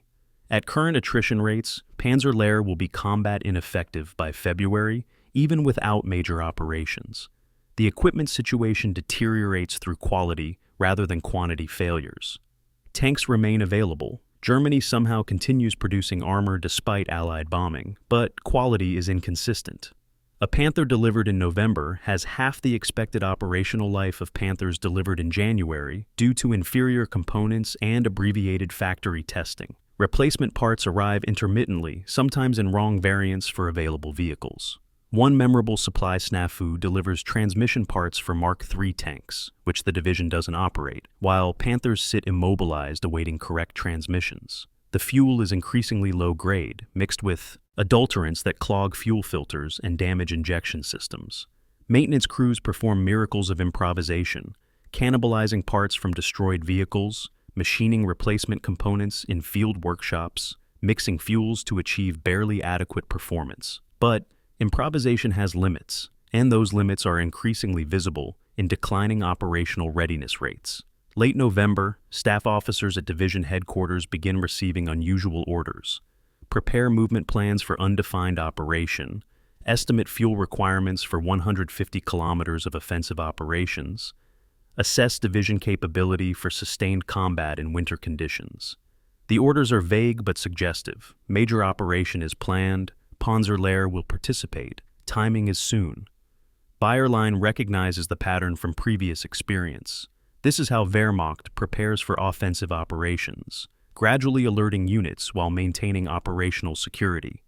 He conducts private assessment of division capability and reaches sobering conclusions. The unit can achieve local tactical success through veteran leadership and somewhat superior equipment, but sustained offensive operations requiring mobility, coordination, and endurance will rapidly reveal the division's weaknesses. Replacements lack training for complex mobile operations. Fuel supplies are marginal. Ammunition stockpiles are adequate for perhaps 3 days of intensive combat. The logistics are calculated for defensive operations, not offensive. Whatever operation is planned, Panzer Lehr will enter it already compromised.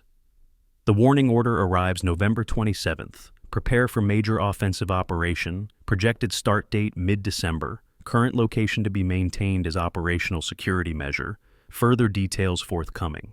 Bayerline assembles company commanders to discuss division readiness and encounters the split between veteran optimism and replacement anxiety made manifest. Veteran commanders report their units can fight, emphasize the advantages of attacking rather than endless defensive attrition, express confidence in accomplishing assigned missions. Commanders of replacement-heavy companies report significant concerns. Crew training inadequate for offensive operations. Coordination between units underdeveloped. Equipment reliability marginal. The meetings end without resolution because the fundamental problem, insufficient training time to properly prepare replacements, has no solution. The division will attack with forces it has, ready or not, capable or not. Excellence has been replaced by adequacy, and adequacy may not suffice. December 1st, 1944. Panzer Lehr's reconstituted existence has lasted 3 months, long enough to reveal that resurrection creates simulacrum, not restoration. The division exists, fights, occupies positions, receives orders, executes missions. But it exists as ordinary formation wearing extraordinary name, fights as competent unit pretending to elite status, executes missions through veteran cadre carrying replacement personnel who lack capacity to truly contribute. The autumn bloodletting has been less dramatic than Normandy's destruction, but equally corrosive. Steady attrition of veteran cadre, continuous demonstration that replacement quality cannot match original standards, progressive revelation that institutional knowledge once lost cannot be reconstructed through bureaucratic designation. The division awaits orders for major offensive operation, and those orders will finally answer whether reconstituted Panzer Lehr retains any of the original's capability or is merely ghost-wearing familiar uniform. The autumn has bled the division slowly. Winter will test whether anything remains worth the bleeding. December 16th, 1944, 5:30 in the morning, Ardennes Forest. The earth shakes from massed artillery fire, over 1,000 German guns opening simultaneously across an 80-kilometer front. The bombardment is unprecedented for German forces in the West. Level of fire not seen since Operation Citadel at Kursk 16 months ago. Concentration of artillery that reveals Germany somehow accumulated massive ammunition reserves in secret. Forward American positions disappear into explosions and smoke. Communication lines severed. Observers blinded. Defensive preparations shredded by the weight of metal falling from winter sky. Behind the artillery barrage, in assembly areas throughout the Ardennes, German forces prepare for Hitler's last gamble. Operation Wacht am Rhein, Watch on the Rhine, the offensive designed to split Allied armies, recapture Antwerp, force negotiated peace in the West. Panzer Lehr occupies positions in second wave, behind 26th Volksgrenadier Division, ready to exploit breakthrough once infantry creates penetration. Bayerlein stands in his command half-track, listening to radio reports of initial success, knowing that the first hours of offensive always show success, knowing the real test comes when momentum meets resistance and logistics meet reality. The operational concept is ambitious to the point of fantasy. German forces will attack through the Ardennes, same route as 1940 invasion of France, exploiting supposedly weak American positions, drive northwest to Meuse River, cross the Meuse, and continue to Antwerp, splitting British forces in the north from American forces in the south. The plan requires covering over 150 kilometers of enemy-held territory in 5 days, achieving breakthrough and exploitation faster than Allied forces can react, maintaining momentum despite certain Allied air response once weather clears. Hitler himself designed the operation, overriding objections from field commanders who note that German armor in winter 1944 possesses neither the fuel, the training, nor the numerical superiority of 1940. The Führer insists that surprise, aggressive leadership, and German tactical superiority will overcome material limitations. Bayerlein, reading the operational orders, recognizes delusion wrapped in military terminology. But orders are orders, and Panzer Lehr will attack. December 16th through 17th reveals the offensive's fundamental problem. German forces cannot advance as planned because the roads cannot support the movement. The Ardennes in winter is constricted terrain. Few paved roads, numerous villages channeling traffic, bridges limited in number and weight capacity. German operational planning assumed roads could support multiple divisions advancing simultaneously.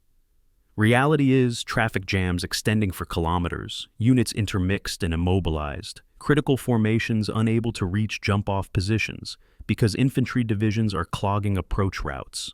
Panzer Lehr waits behind 26th Volksgrenadier Division, scheduled to commit on 16th once. Infantry creates breakthrough, but 26th VD's advance stalls against American resistance. And even where Americans withdraw, the narrow forest roads cannot accommodate traffic volume. Panzer Lehr's Panthers and half-tracks sit motionless, engines idling, consuming precious fuel while accomplishing nothing. This is operational paralysis, not from enemy action, but from German planning failures. December 18th, brings Panzer Lehr's commitment, not through the breakthrough point as planned, but through improvised routes to the south, attempting to bypass traffic congestion and reach open terrain. The division finally advances, pushing through American delaying positions near the Our River, and for brief hours, the operation proceeds as Doctrine predicts. Panthers destroy American tank destroyers in sharp engagements. Panzer Grenadiers overrun isolated American positions.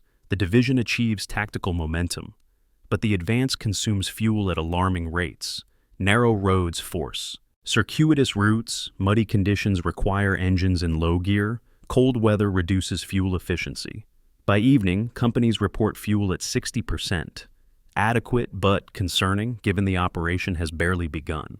Supply trucks attempting to reach forward units are delayed by the same traffic congestion plaguing the entire offensive. Fuel consumption is exceeding resupply rates within 48 hours of commitment. December 19th through 22nd demonstrates the gap between reconstituted divisions' capabilities and operational demands. Panzer Lehr advances approximately 15 miles, respectable for terrain and conditions, completely inadequate for operational plan requiring 50 miles in same period. The advance isn't stopped by American resistance, though resistance exists. Isolated American units fighting desperate delaying actions. The advance stops from accumulated friction, fuel shortages forcing halts, replacement crews getting lost on unfamiliar roads, coordination breaking down between units, traffic jams preventing forward movement. One particularly frustrating incident. A battalion of Panthers sits immobile for 4 hours because a single bridge ahead is blocked by overturned supply truck, and no alternate route exists through the forest. Veterans understand mobile warfare requires flexibility and improvisation, can adapt to such problems. Replacements, panic, waste fuel, attempting to maneuver around obstacles, create additional traffic problems through incompetent driving. The division advances, but slowly, clumsily, revealing at every stage that Reconstitution created volume without quality. The fuel situation reaches crisis on December 22nd. Division fuel trucks attempting to reach forward units are delayed by American air attacks. Weather has cleared, allowing Allied fighters to interdict German supplier routes. Simultaneously, forward tank companies have exhausted onboard fuel through excessive consumption, with some, Panthers completely dry, others with reserve fuel only. Bayer Line orders requisition of captured American fuel stocks, and here the division discovers Allied logistical generosity. American supply dumps contain thousands of gallons of fuel, neatly arranged in jerry cans, easily transported. German forces liberate this fuel with enthusiasm, not recognizing the dark irony. Germany's offensive survives on captured American fuel because German logistics cannot support operations. The captured fuel provides temporary relief but highlights systemic failure. Operation Watch on the Rhine is consuming supplies faster than Germany can transport them, meaning operational endurance is limited regardless of tactical success. December 23rd brings the catastrophe everyone who survived Normandy feared. The weather clears, Allied air power returns, and German columns advancing on open roads become target practice. American fighter bombers appear in hundreds. Thunderbolts, Lightnings, Mustangs, strafing and bombing German vehicles with near impunity. Panzer Lehr's columns are caught on roads leading toward Bastogne, packed together, unable to disperse in narrow terrain. The attacks are systematic destruction. Lead vehicles knocked out to block the road, then methodical working over of trapped column. 18 tanks destroyed or damaged, not from ground combat but air attack. Over 40 half-tracks lost, literally dozens of supply trucks, 100 casualties from strafing and bombing. The damage in single day exceeds all combat losses from previous week. Bayer Line watches from forest cover as American aircraft circle overhead like predators, utterly confident, completely unmolested by Luftwaffe. The Normandy nightmare repeats in Ardennes. Tactical skill meaningless when enemy controls the sky. The fighting around Bastogne demonstrates both Panzer Lehr's residual capability and its terminal limitations. December 24th through 26th, the division engages American forces defending Bastogne's southern approaches, achieves local successes, overruns isolated positions, destroys American vehicles in close combat, demonstrates that veteran-led companies can still execute competent tactical operations. But these successes are islands in a sea of mediocrity. Replacement-heavy companies stall against American resistance. Tank attacks bog down in mud and confusion. Infantry assaults achieve nothing because soldiers lack training for coordinated attacks. The division inflicts casualties but cannot achieve breakthrough, can fight but cannot win, demonstrates competence without excellence. American defenders at Bastogne, surrounded and outnumbered, hold because German attacks lack the sophistication and power to overwhelm prepared defenses. By December 26th, Patton's Third Army counterattack reaches Bastogne from the south, breaking the siege and threatening German forces with encirclement. The operational situation reverses.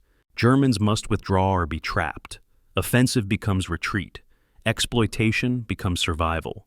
Panzer Lehr receives orders to conduct fighting withdrawal, covering retreat of other units while falling back toward German lines. This mission, rear guard during retreat, is one the division is prepared for, suits the defensive expertise that German forces generally retain even as offensive capabilities degrade. But the withdrawal is costly. American forces pursue aggressively. Artillery interdicts retreat routes. Air attacks continue whenever weather permits. Panzer Lehr bleeds as it retreats, losing vehicles to enemy action and mechanical breakdown, losing men to American fire and exhaustion. The casualty and equipment accounting by late December is devastating. 4,200 casualties, killed, wounded, missing, representing nearly 40% of division strength. 76 tanks and assault guns lost. Some destroyed in combat, many abandoned for lack of fuel, others broken down and unable to be recovered. Over 400 vehicles of all types destroyed or abandoned. The division that entered the Ardennes at reasonable strength exits as hollow shell, capable of occupying defensive positions but unable to conduct mobile operations. More critically, this attrition has disproportionately affected veteran cadre, the officers and NCOs from Normandy who provided leadership and tactical competence. They take leadership roles, consequently expose themselves to greater danger, consequently die at higher rates than replacement personnel. The reconstituted division's small core of excellence is being consumed. The strategic failure of Watch on the Rhine is total by month's end. German forces advance maximum of 60 miles, nowhere near Meuse River, impossibly distant from Antwerp. The offensive consumed Germany's last strategic reserves of fuel and ammunition, gained nothing permanent, delayed but did not prevent inevitable Allied advance into Germany. For Panzer Lehr specifically, the operation demonstrated that reconstitution created facade without substance, that training takes time that wartime doesn't provide, that institutional knowledge once destroyed cannot be bureaucratically resurrected. The division fought, often bravely, sometimes competently, but never demonstrated the tactical sophistication that characterized original formation. December 31st, 1944. Panzer Lehr crosses back into Germany with approximately 5,200 effectives and 30 operational tanks, having accomplished nothing except its own near destruction. The Watch on the Rhine has failed. The demonstration division has demonstrated only that desperation and mythology cannot substitute for preparation and capability. The second destruction is complete. December 26, 1944. Evening. Roads south of Bastogne. The temperature has dropped below freezing. Snow falls intermittently and the roads are becoming icy nightmare. Panzer Lehr begins withdrawal from Bastogne salient under conditions that transform military movement into survival ordeal. American Third Army has broken through from the south, threatening to cut behind German forces still engaged around the city. Higher headquarters orders general withdrawal. All units disengage, fall back toward German border, maintain cohesion if possible. The orders sound reasonable in radio transmissions from distant headquarters. On the ground, in darkness and snow, with American forces in pursuit and fuel tanks approaching empty, orderly withdrawal becomes chaotic scramble. Bayerlein issues movement orders to his scattered companies, knowing that communication is fragmentary, that some units may not receive orders, that the withdrawal will test whether reconstituted Panzer Lehr retains any organizational coherence or will dissolve into armed mob. The first night demonstrates how organizational discipline separates armies from mobs, even in retreat. Companies and battalions led by Normandy survivors maintain formation, designate rear guards, establish march order that keeps combat elements ready to respond if Americans pursue too aggressively. These units withdraw as organized formations, not running, but conducting fighting retreat where rear guards hold positions while main body falls back, then leapfrogging to new positions. But replacement-heavy companies lack this discipline. Soldiers simply flee, abandoning disabled vehicles, discarding heavy equipment, degenerating into clusters of individuals walking west. One particularly stark report describes a company of 23 tanks beginning the withdrawal. By morning, 7 tanks remain with their unit, while 16 are scattered across the countryside, some broken down and abandoned, others simply lost because replacement drivers couldn't navigate in darkness. The veteran cadre holds. The replacements fracture. The pattern repeats across the division. December 28th brings full American pursuit, and here the logistics of retreat become deadly mathematics. Tanks need fuel to move, but fuel trucks are at the rear of columns, and columns are under constant harassment from American forces. To refuel, columns must stop. Stopping creates vulnerability. Vulnerability means losses. Panzer Lehr's withdrawal becomes sequence of stops and starts. Advance until forward tanks exhaust fuel. Halt entire column while trucks bring fuel forward. Resume movement until next fuel crisis. Meanwhile, American artillery observers call down fire on stationary columns. American aircraft strafe any vehicles moving during daylight. The division is bleeding from immobility, vehicles destroyed not in combat, but while parked waiting for fuel. By December 29th, over 100 vehicles have been abandoned for lack of fuel, some of them still functional tanks sitting beside roads because there's no fuel to drive them and no recovery, vehicles with fuel to tow them. December 30th through January 3rd brings the disintegration of division-level operations. Panzer Lehr exists on organization charts and in headquarters minds, but on the ground the division has fragmented into separate Kampfgruppen with minimal coordination. One battle group under Major Kaufmann consists of 12 Panthers, perhaps 200 Panzer Grenadiers, some artillery pieces, conducting independent withdrawal through Luxembourg. Another under Captain Lang has 8 tanks and 300 infantry, taking different route. Bayerlein maintains radio contact with these groups but cannot direct them. He can only advise, suggest routes, provide what intelligence is available about American positions.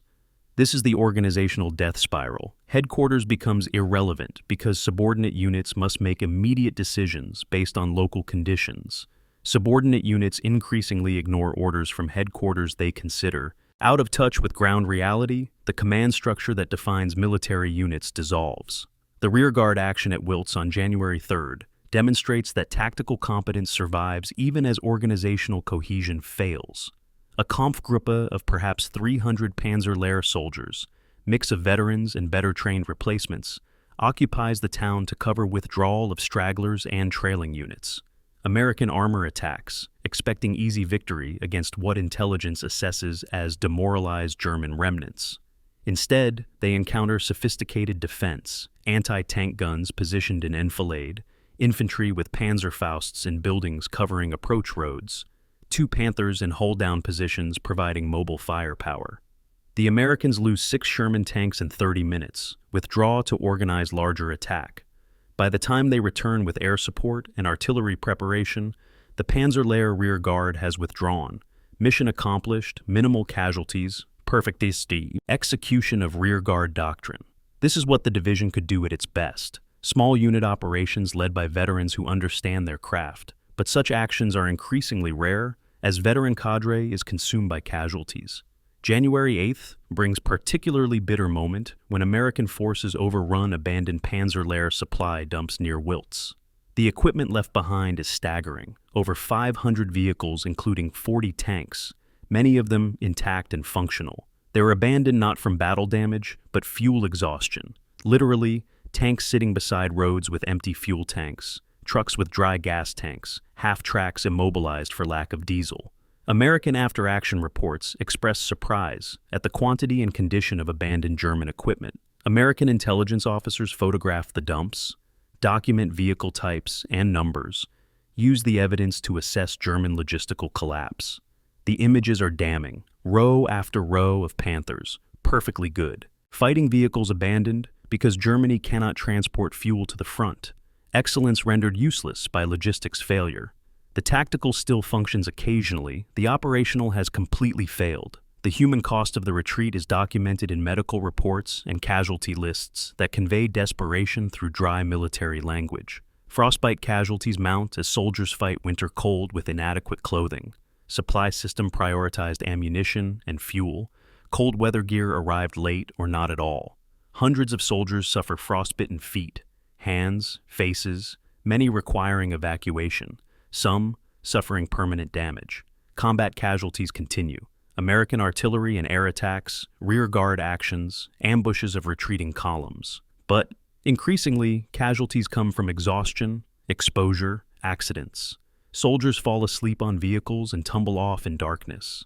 Drivers crash from fatigue. Men simply collapse from exhaustion after marching for days with minimal sleep and inadequate food. The army is disintegrating not just organizationally, but physically. The soldiers' bodies failing from demands that exceed human endurance.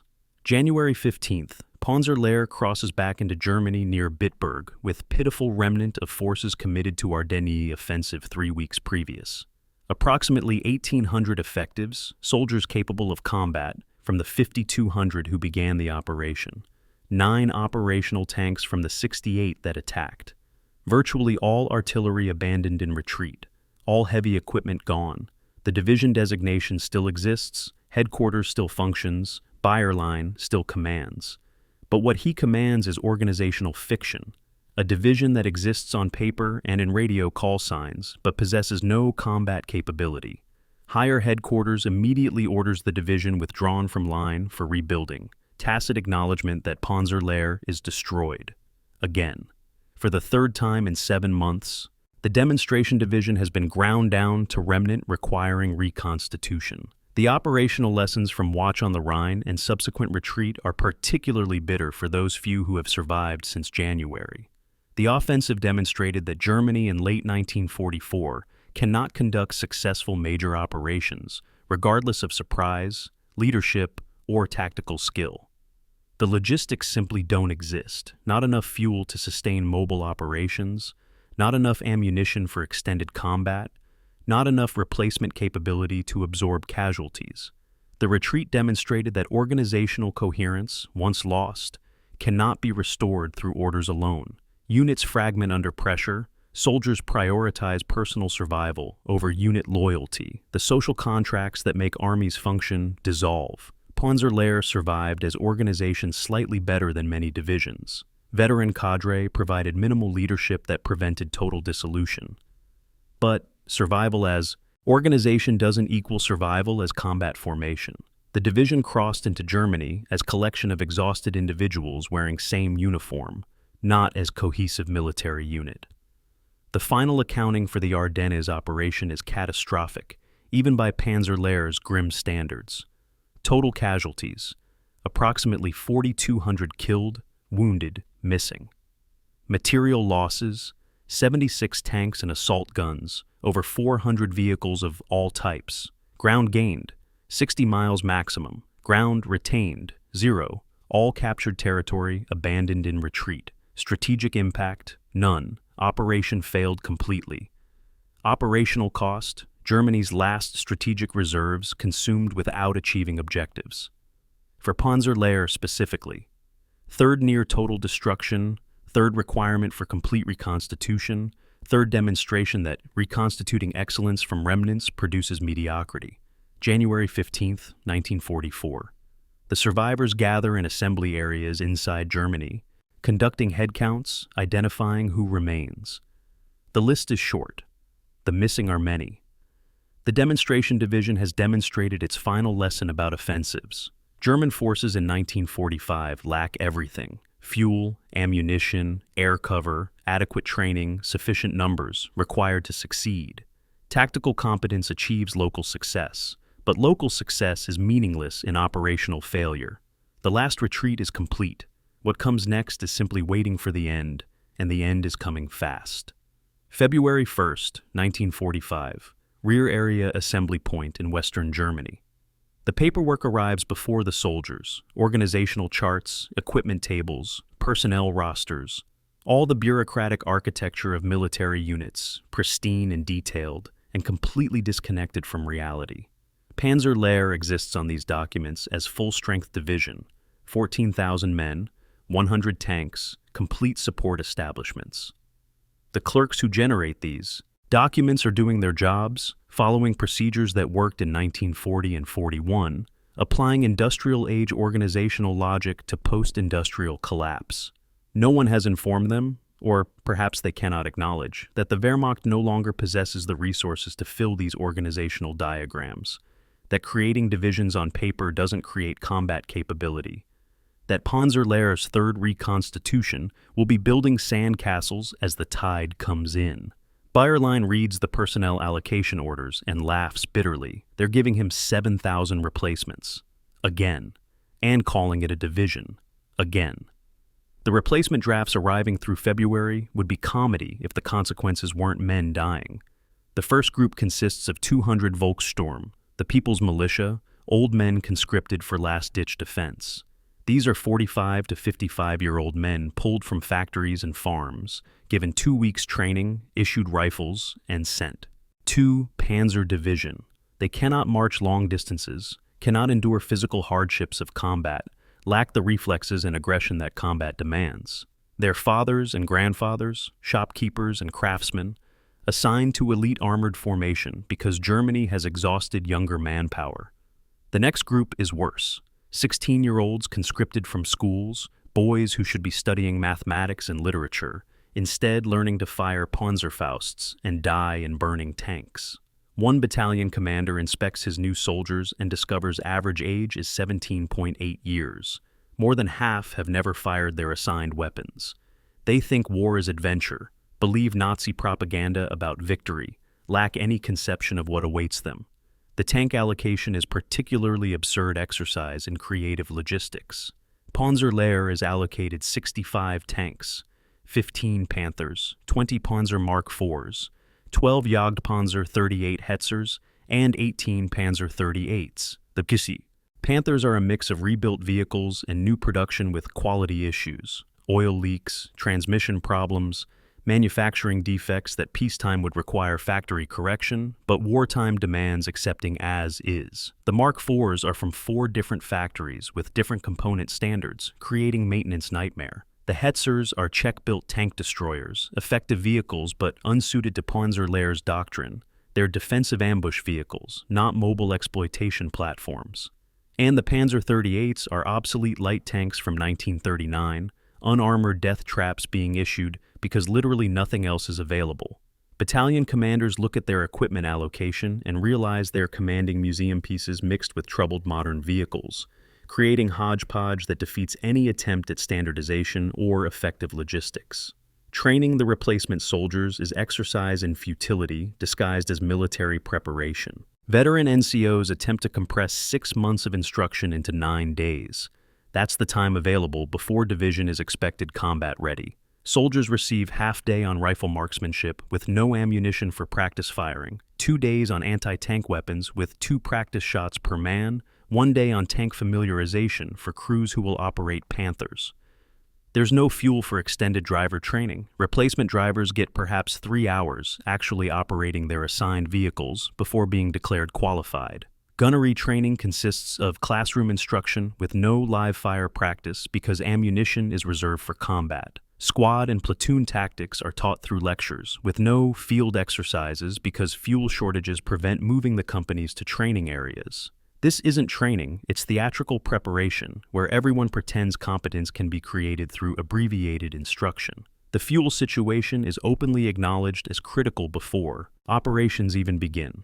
Panzer Lehr receives fuel allocation of approximately 20% of requirement, enough for perhaps 2 days of normal operations. 1 day of intensive mobile combat. Literally, the division has enough fuel to drive its tanks to battle and fight for a day, with no reserves for extended operations or unexpected contingencies. When battalion commanders question this allocation, supply officers shrug. There is no more fuel. Romanian oil fields are lost. German synthetic fuel production is crippled by Allied bombing. fuel prioritization goes to U-boats and fighter aircraft defending the Reich. Ground forces get what remains, and what remains is insufficient. The implications are stark. Panzer Lehr can be committed to battle once, will fight until fuel exhausts, then becomes immobile collection of pillboxes. Mobility, the defining characteristic of armored divisions, will last approximately 24 hours. The ammunition allocation is marginally better, but still inadequate. Tank companies receive approximately 40 rounds per vehicle, enough for one serious engagement with 10 to 15 minutes of sustained fire, inadequate for extended operations. Artillery battalions receive 3 days' worth of ammunition at normal expenditure rates, though normal in February 1945 means heavily rationed fire because there's no prospect of resupply. Infantry units receive adequate small arms ammunition, but chronic shortages of Panzerfaust anti-tank weapons, perhaps 3 per squad where Doctrine calls for 6. Every metric reveals a division that can fight briefly but cannot sustain operations, that can defend temporarily but cannot maneuver, that exists as designation without substance. March brings what passes for training exercises, and these reveal the catastrophic quality gap between reconstituted division and anything resembling combat-ready force. A company attack exercise, basic combined arms operation that original, Panzer Lehr executed flawlessly, becomes demonstration of what happens when untrained soldiers operate complex systems. Tanks advance without infantry support because tank commanders and infantry leaders cannot coordinate through radio. Many radios are non-functional. Those that work are operated by replacements who don't understand proper radio protocols. Infantry advance without tank support because they don't understand how to move with armor, expose themselves at wrong moments, bunch together creating casualties from theoretical enemy fire. The exercise is stopped multiple times for safety reasons after near collisions between friendly vehicles and infantry almost walking into theoretical friendly fire. An evaluator writes scathing assessment. This unit is not combat ready. This unit is not training ready. This unit exists only on paper. The veteran cadre's perspective in March 1945 combines exhaustion, bitterness, and grim determination. They're exhausted from surviving Normandy, Ardennes, endless defensive battles. They're bitter watching replacement boys inadequately trained being sent to inevitable death.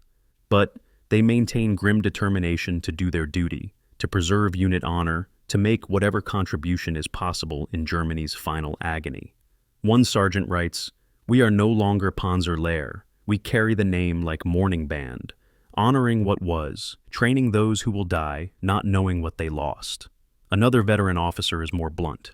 "We are putting children in tanks and pretending this is armored division. When the Russians come, these children will die in minutes. We veterans will die slightly slower. The result is the same." The strategic situation surrounding the Reconstitution reveals the absolute desperation of Germany's position. The Eastern Front is collapsing. Soviet forces have crossed the Oder River, are within 100 kilometers of Berlin. The Western Front shows American and British forces crossing the Rhine, advancing into German interior. Air superiority is so complete that daytime movement is suicidal. Industrial production is failing from bombing and raw material shortages. The Wehrmacht is disintegrating from casualties, desertions, and simple exhaustion. Into this catastrophe, German High Command is attempting to create new divisions, reconstitute destroyed formations, maintain organizational fictions that have lost all meaning.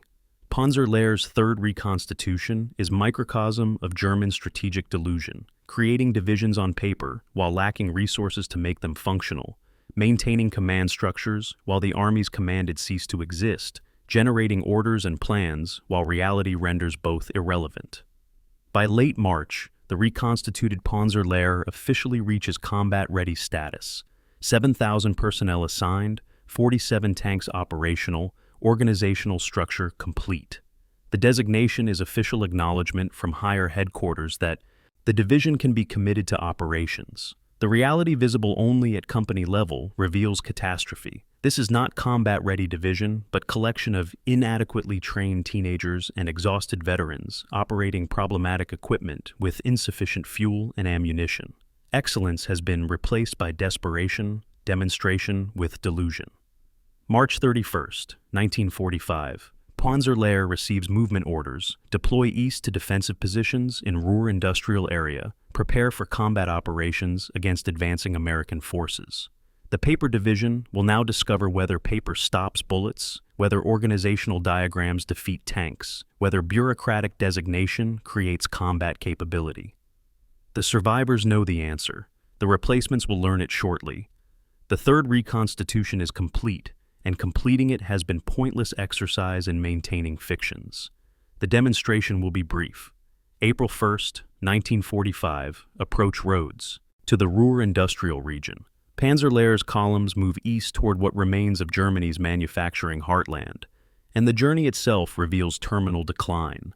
The Panthers and Mark IVs advance in fits and starts, breaking down at rates that suggest the equipment is dying faster than the crews operating it. Every 10 kilometers, another tank throws a track, or suffers transmission failure, or simply stops running, engine seized from low-grade fuel and deferred maintenance. The replacement drivers make things worse, grinding gears, over-revving engines, executing turns that snap track pins. By the time the division reaches its assigned sector near Winterberg, 12 tanks have been abandoned on the roadside, crew destroyed to prevent capture, reducing operational strength before first contact with the enemy. The Ruhr pocket is forming, American forces encircling the industrial area from north and south, and Panzer Lehr is being fed into the pocket like fuel into a furnace. Everyone who survived Normandy and Ardennes recognizes the pattern. Elite designation means expenditure in hopeless situations. Demonstration division demonstrates how to die slowly. The Ruhr region in early April is landscape of contradictions. Factories still operate, somehow, despite Allied bombing, despite raw material shortages. Coal mines still produce, steel mills still pour. But the defensive positions reveal desperation. Units intermixed without regard to organization, ad hoc Kampfgruppen formed from remnants of shattered divisions, defensive lines manned by soldiers who joined the Wehrmacht 3 weeks ago, fighting beside veterans who have survived 3 years of Eastern Front. Panzer Lehr occupies sector near Winterberg, a small city of perhaps 3,000 civilians, now swollen with refugees, and defended by forces that exist more in designation than capability. The division's 47 operational tanks are dispersed across 12 kilometers of front, too few to create continuous line, enough only for strong points and mobile reserves. The Panzer Grenadiers dig foxholes and prepare positions, knowing that American artillery will find them, that American armor will overwhelm them, that defensive success is measured not in holding ground, but in delaying inevitable. April 4th brings first contact, and the engagement reveals exactly how much combat capability the reconstituted division possesses. American forces, elements of First Army pressing into Ruhr from the west, probe German positions near Winterberg with armored reconnaissance. A company of Panthers commanded by Normandy veterans occupies ambush positions, allows American armored cars and light tanks to enter kill zone, opens fire at 600 meters. 3 American vehicles burn in 10 seconds. Perfect gunnery, textbook ambush. The Americans withdraw, regroup, return with artillery and air support. Within 2 hours, the Panther Company position is saturated with 105mm shells. P-47 fighter bombers make strafing runs, and when American armor attacks again, they advance behind creeping barrage that suppresses German defensive fire. The Panthers destroy 5 more American vehicles, but lose 2 tanks to artillery and 1 to air attack. Final score, 8 American vehicles destroyed, 3 German tanks lost. Favorable ratio, that means nothing, because Americans will replace their losses overnight, while German tank strength only declines. April 8th brings the pattern that will characterize the Ruhr fighting. Isolated strong points, holding briefly against overwhelming force, then being overrun or bypassed, survivors falling back to next position. Panzer Lehr's positions around Winterberg and Dusseldorf approaches become archipelago of resistance and sea of American advance. One strong point holds railway junction, with company of Panzer Grenadiers and 2 Panthers. They fight for 36 hours, destroying American vehicles, attempting to use the junction, calling artillery on American infantry attacks, holding ground that Doctrine says cannot be held. When ammunition exhausts, survivors attempt to withdraw and discover they're surrounded. Americans have bypassed the position, advanced on both flanks, created encirclement. 60 soldiers enter American captivity. 2 tank crews destroy their Panthers and escape on foot. This is the new reality. Tactical competence achieves temporary success. Strategic situation makes success irrelevant.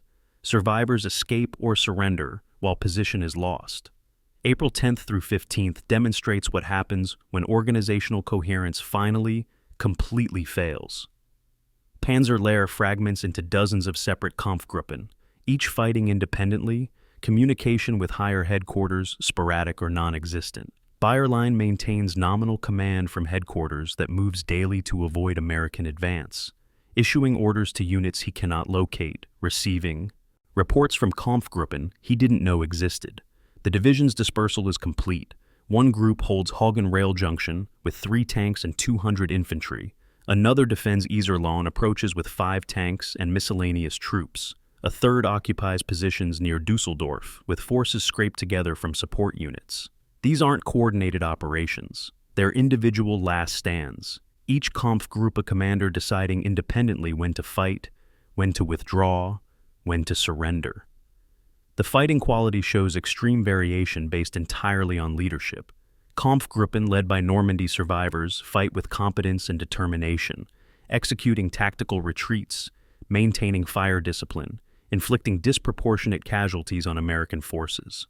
One group, under Captain Heinrich, holds Crossroads position for 4 days against repeated American attacks, withdrawing only when ammunition is completely exhausted and American tanks are within 100 meters. Kampfgruppen led by replacement officers disintegrate under pressure. Soldiers surrender at first serious attack, equipment is abandoned without proper destruction, positions collapse in confusion. The variation demonstrates what veteran cadre provided. Not just tactical skill, but psychological steadiness, ability to function under stress that separates armies from armed mobs. Where veterans lead, the reconstituted division fights. Where only replacements exist, it collapses. April 15th brings particularly poignant last stand at Hagen Rail Junction. Kampfgruppe Meyer, approximately 150 men and 3 operational Panthers, occupies the junction with orders to prevent American use for 36 hours. The position is tactically strong. Stone buildings provide cover, the rail embankments create natural defensive obstacles. Fields of fire cover all approaches. Meyer positions his forces with care.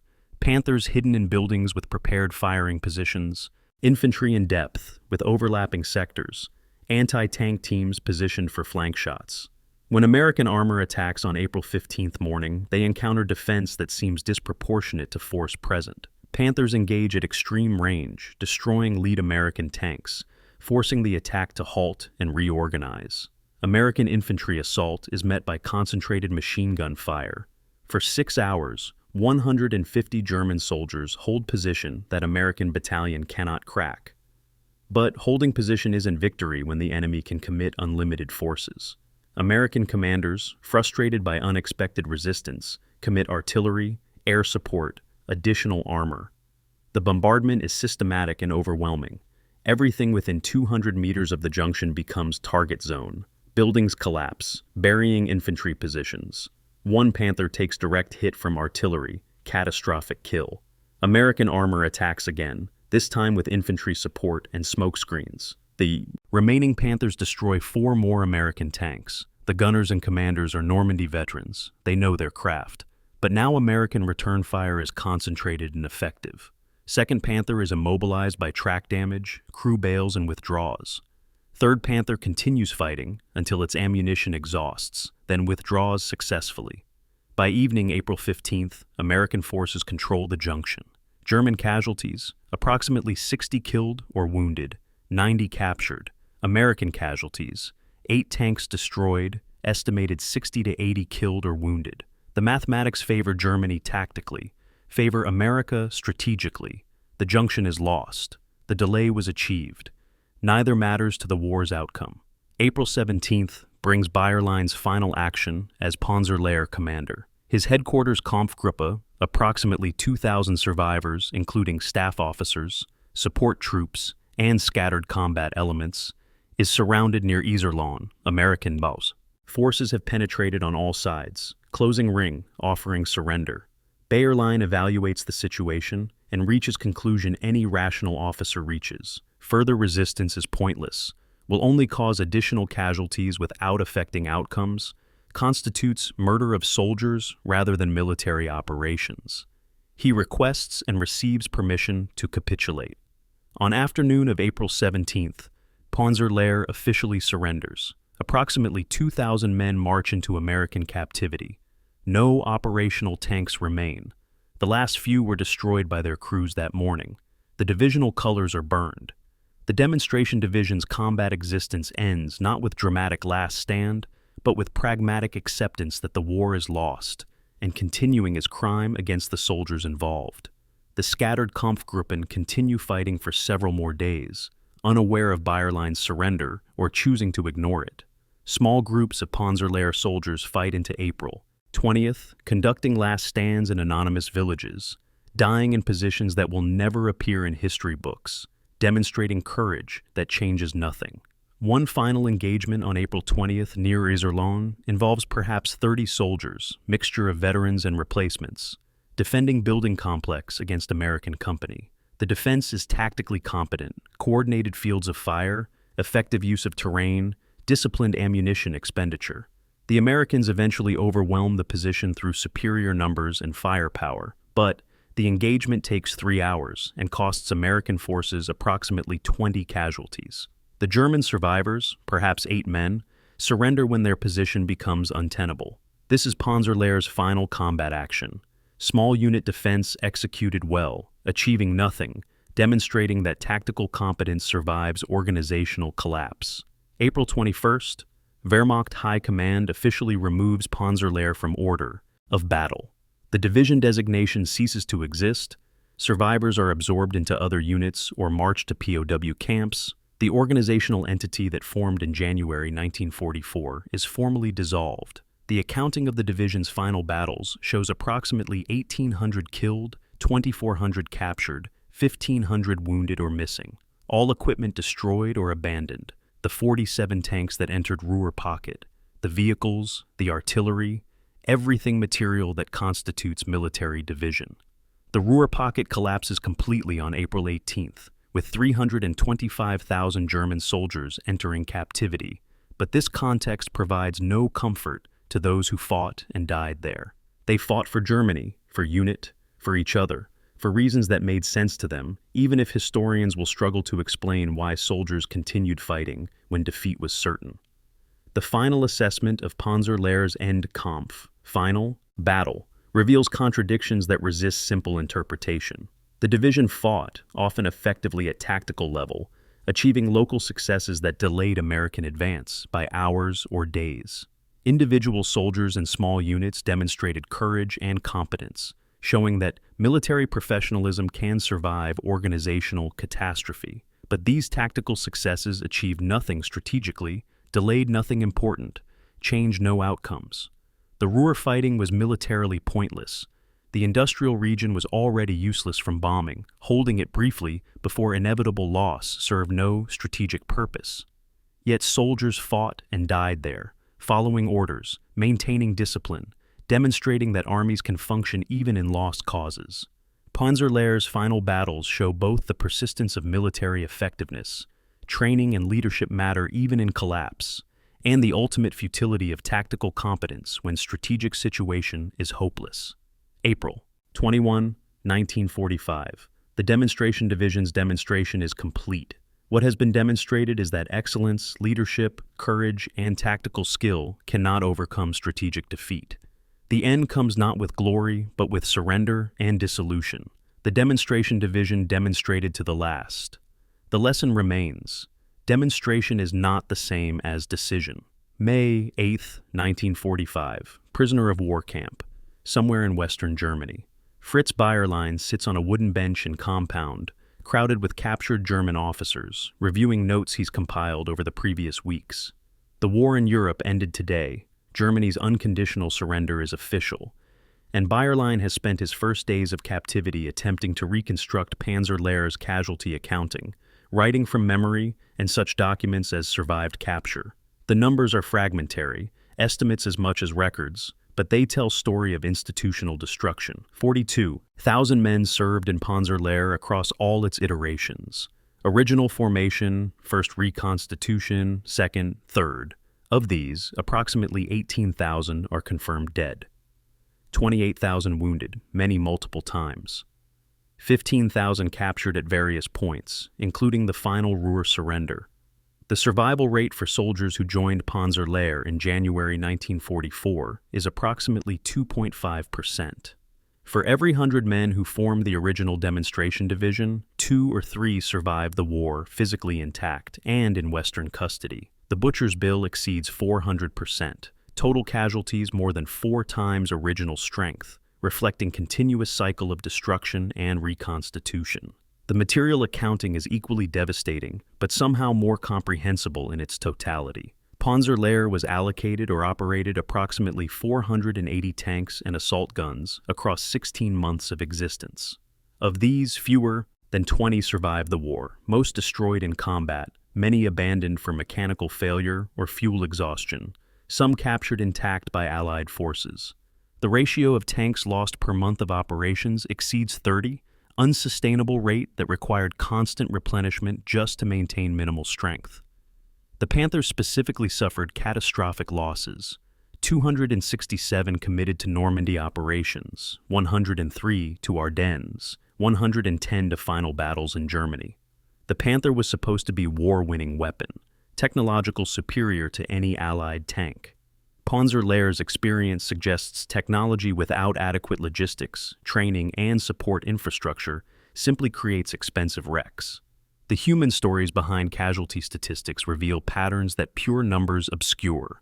Of company and battalion commanders who formed Panzer Lehr in January 1944, approximately 8% survived the war. These were the instructors, men who taught German tank commanders their craft, who developed Wehrmacht Doctrine, who represented institutional knowledge accumulated through 5 years of war. Their deaths didn't just remove individual soldiers, but destroyed the knowledge base required to train replacements to equivalent standard. One calculation suggests Panzer Lehr's casualties included personnel capable of training approximately 150,000 tank crewmen if they had remained in instructional roles. Instead, they died in Norman hedgerows, Ardennes forests, and Ruhr rubble, taking their expertise to anonymous graves. The Wehrmacht lost not just a division, but its teaching establishment, not just soldiers, but the capacity to create future soldiers of equivalent quality. The survival rate varied dramatically based on time of service and specialty. Soldiers who joined in January 1944, the original demonstration troops, suffered 97.5% casualties. Those who joined during First Reconstitution in July-August had approximately 15% survival rate. Second Reconstitution in October had 30% survival. Third Reconstitution in February-March had highest survival rate, approximately 60%, because they served shortest time before war's end. Tank crews suffered highest casualties, survival rate below 10% across all periods. Tank commanders specifically had approximately 5% survival rate, reflecting their exposed positions in open hatches and leadership roles that required personal risk. Infantry casualties were somewhat lower, but still catastrophic, approximately 70% casualties overall. Support personnel, maintenance, supply, headquarters staff, had best survival rates around 40%, though these figures reflect only physical survival, not psychological trauma. The personal fates of individuals tracked through the documentary reveal random cruelty about industrial warfare. Hauptmann Helmut Rittgen, the battalion commander who executed perfect ambush at Tilly-sur-Seulles, survived Normandy wounded, recovered to fight in Ardennes, where he was wounded again, survived to final surrender at Ruhr. He spent 2 years in Allied prisoner camps, was released in 1947, lived until 1998. His survival was statistical anomaly. Tank battalion commanders had approximately 3% survival rate. Major Ernst, who led Kampfgruppe during retreat from Falaise, was killed by American artillery in the Ardennes in December 1944. Captain Meyer, who held Troon during Falaise breakout, survived to surrender in April 1945, spent 3 years in POW camps. Karl Meyer, whose account of Cobra bombardment provided visceral detail of that experience, was killed 3 days after surviving the bombing, shot by sniper while directing recovery of damaged tank. The randomness is evident. Courage, skill, leadership provided no immunity from bullets and shrapnel. Survival was luck as much as competence. The long-term physical consequences for survivors documented in post-war medical records reveal that survival often meant permanent disability. Approximately 40% of Panzer Lehr survivors suffered lasting injuries: amputations, loss of sight or hearing, traumatic brain injury from concussions, chronic pain from poorly healed wounds. Tank crews particularly suffered hearing damage from operating vehicles without adequate hearing protection. The constant noise of engines and gunfire caused permanent hearing loss in approximately 60% of armored vehicle crew survivors. Burns were common and often disfiguring. Tank fires create horrific injuries, and medical care in final months of war was inadequate for proper treatment. Frostbite from Ardennes and final winter fighting left hundreds with permanent cold sensitivity and tissue damage. The survivors carried physical marks of their service for the remainder of their lives, constant reminders of the price paid. The psychological impact is harder to quantify but evident in post-war accounts and memoirs. German veterans of 1945 faced unique psychological burdens. They fought for a regime now recognized as criminal, witnessed and sometimes participated in atrocities, experienced crushing defeat after years of propaganda promising victory, survived when comrades died for cause that proved worthless. Panzer Lehr veterans specifically faced additional burden of elite identity turned to ashes. They were told they were best, trained and equipped to standard other divisions could not match, yet they were ground down through exactly same attrition that destroyed standard divisions.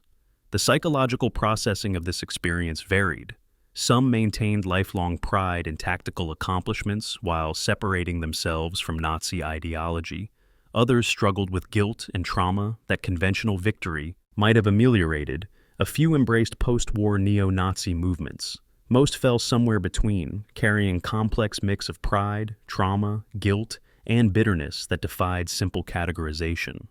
Bayerlein's personal fate illustrates the complicated position of senior Wehrmacht officers post-war. He surrendered April 17th, spent 2 years in Allied custody, being interrogated about German operations, was tried at Nuremberg for war crimes related to his service under Rommel in Africa, but acquitted, released from custody in 1947.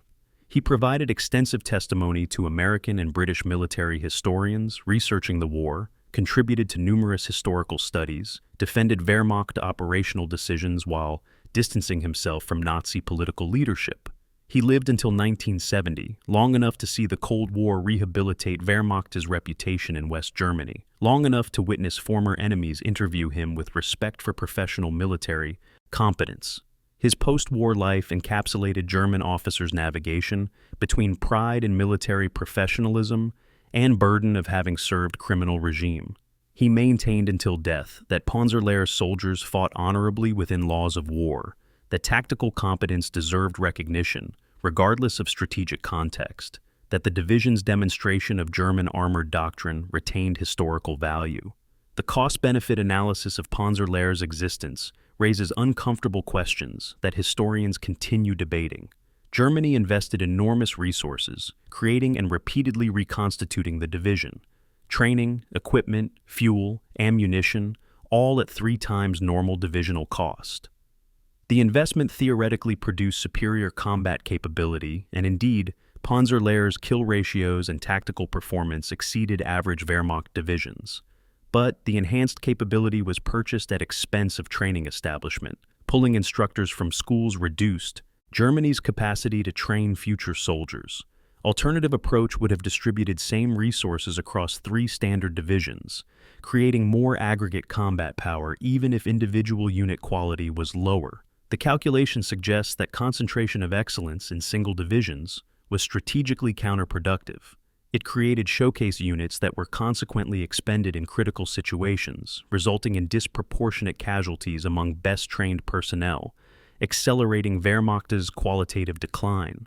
Panzer Lehr might have achieved more for Germany by never existing, by keeping its personnel in training roles.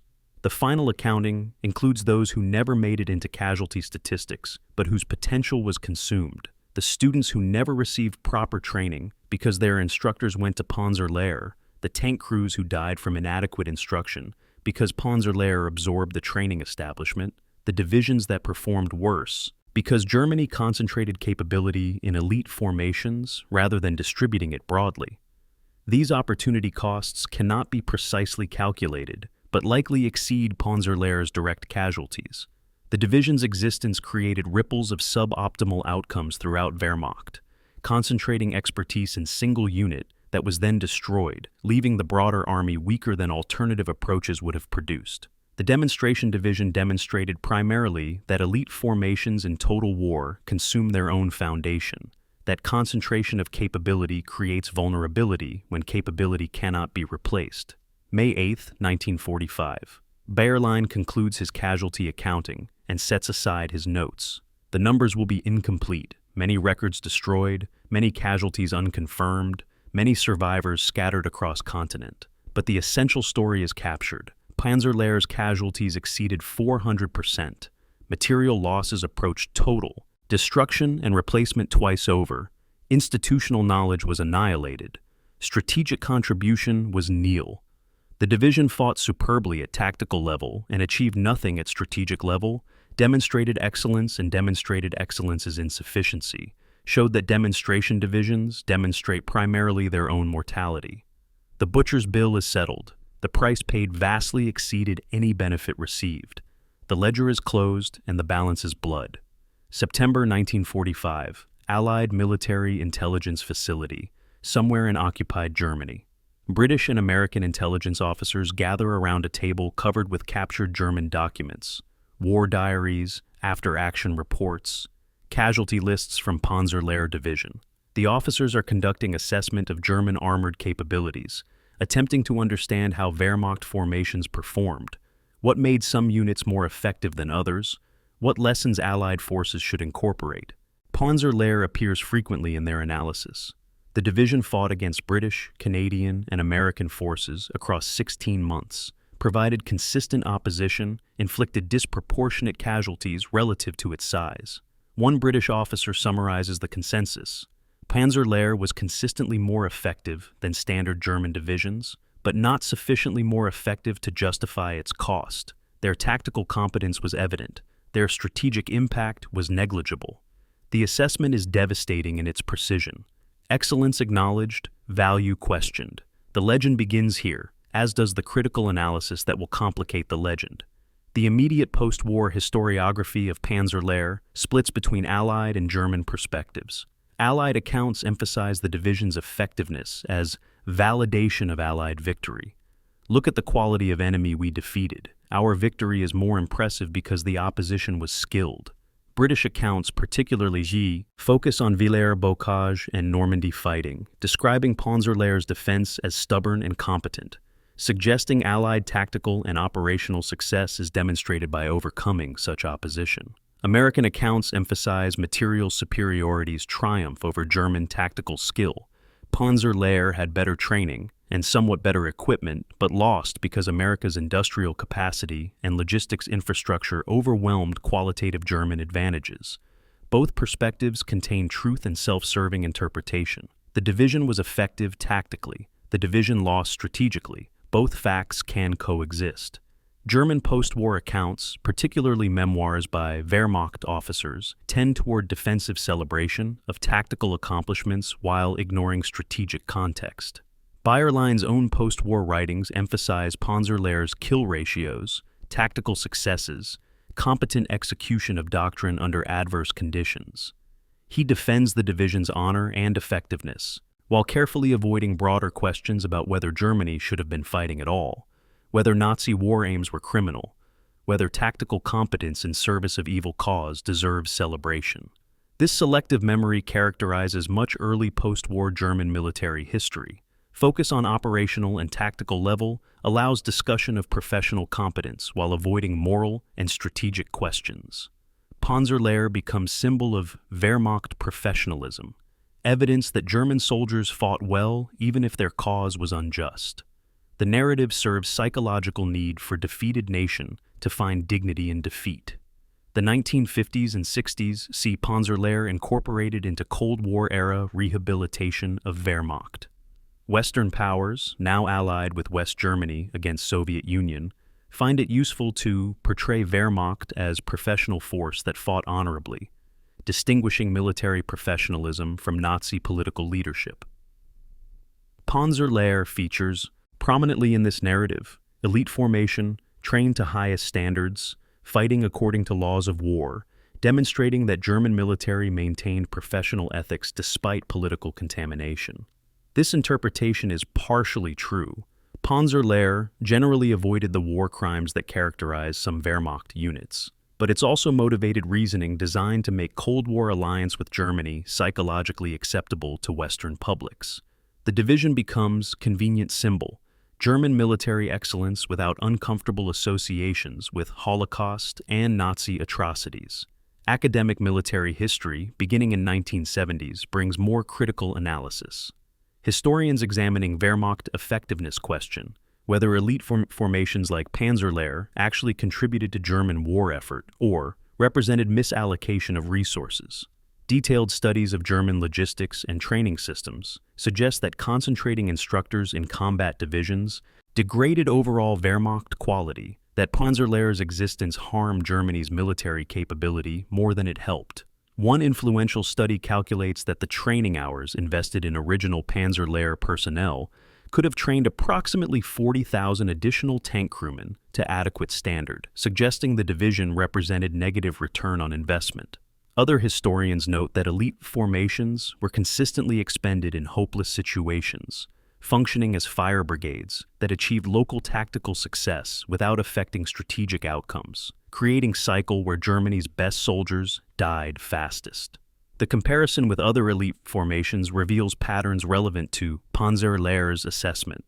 Großdeutschland Division, another elite Wehrmacht formation, suffered similar casualty rates and tactical effectiveness profiles. Leibstandarte SS Adolf Hitler, elite Waffen-SS Division, demonstrated comparable combat capability at even higher resource cost.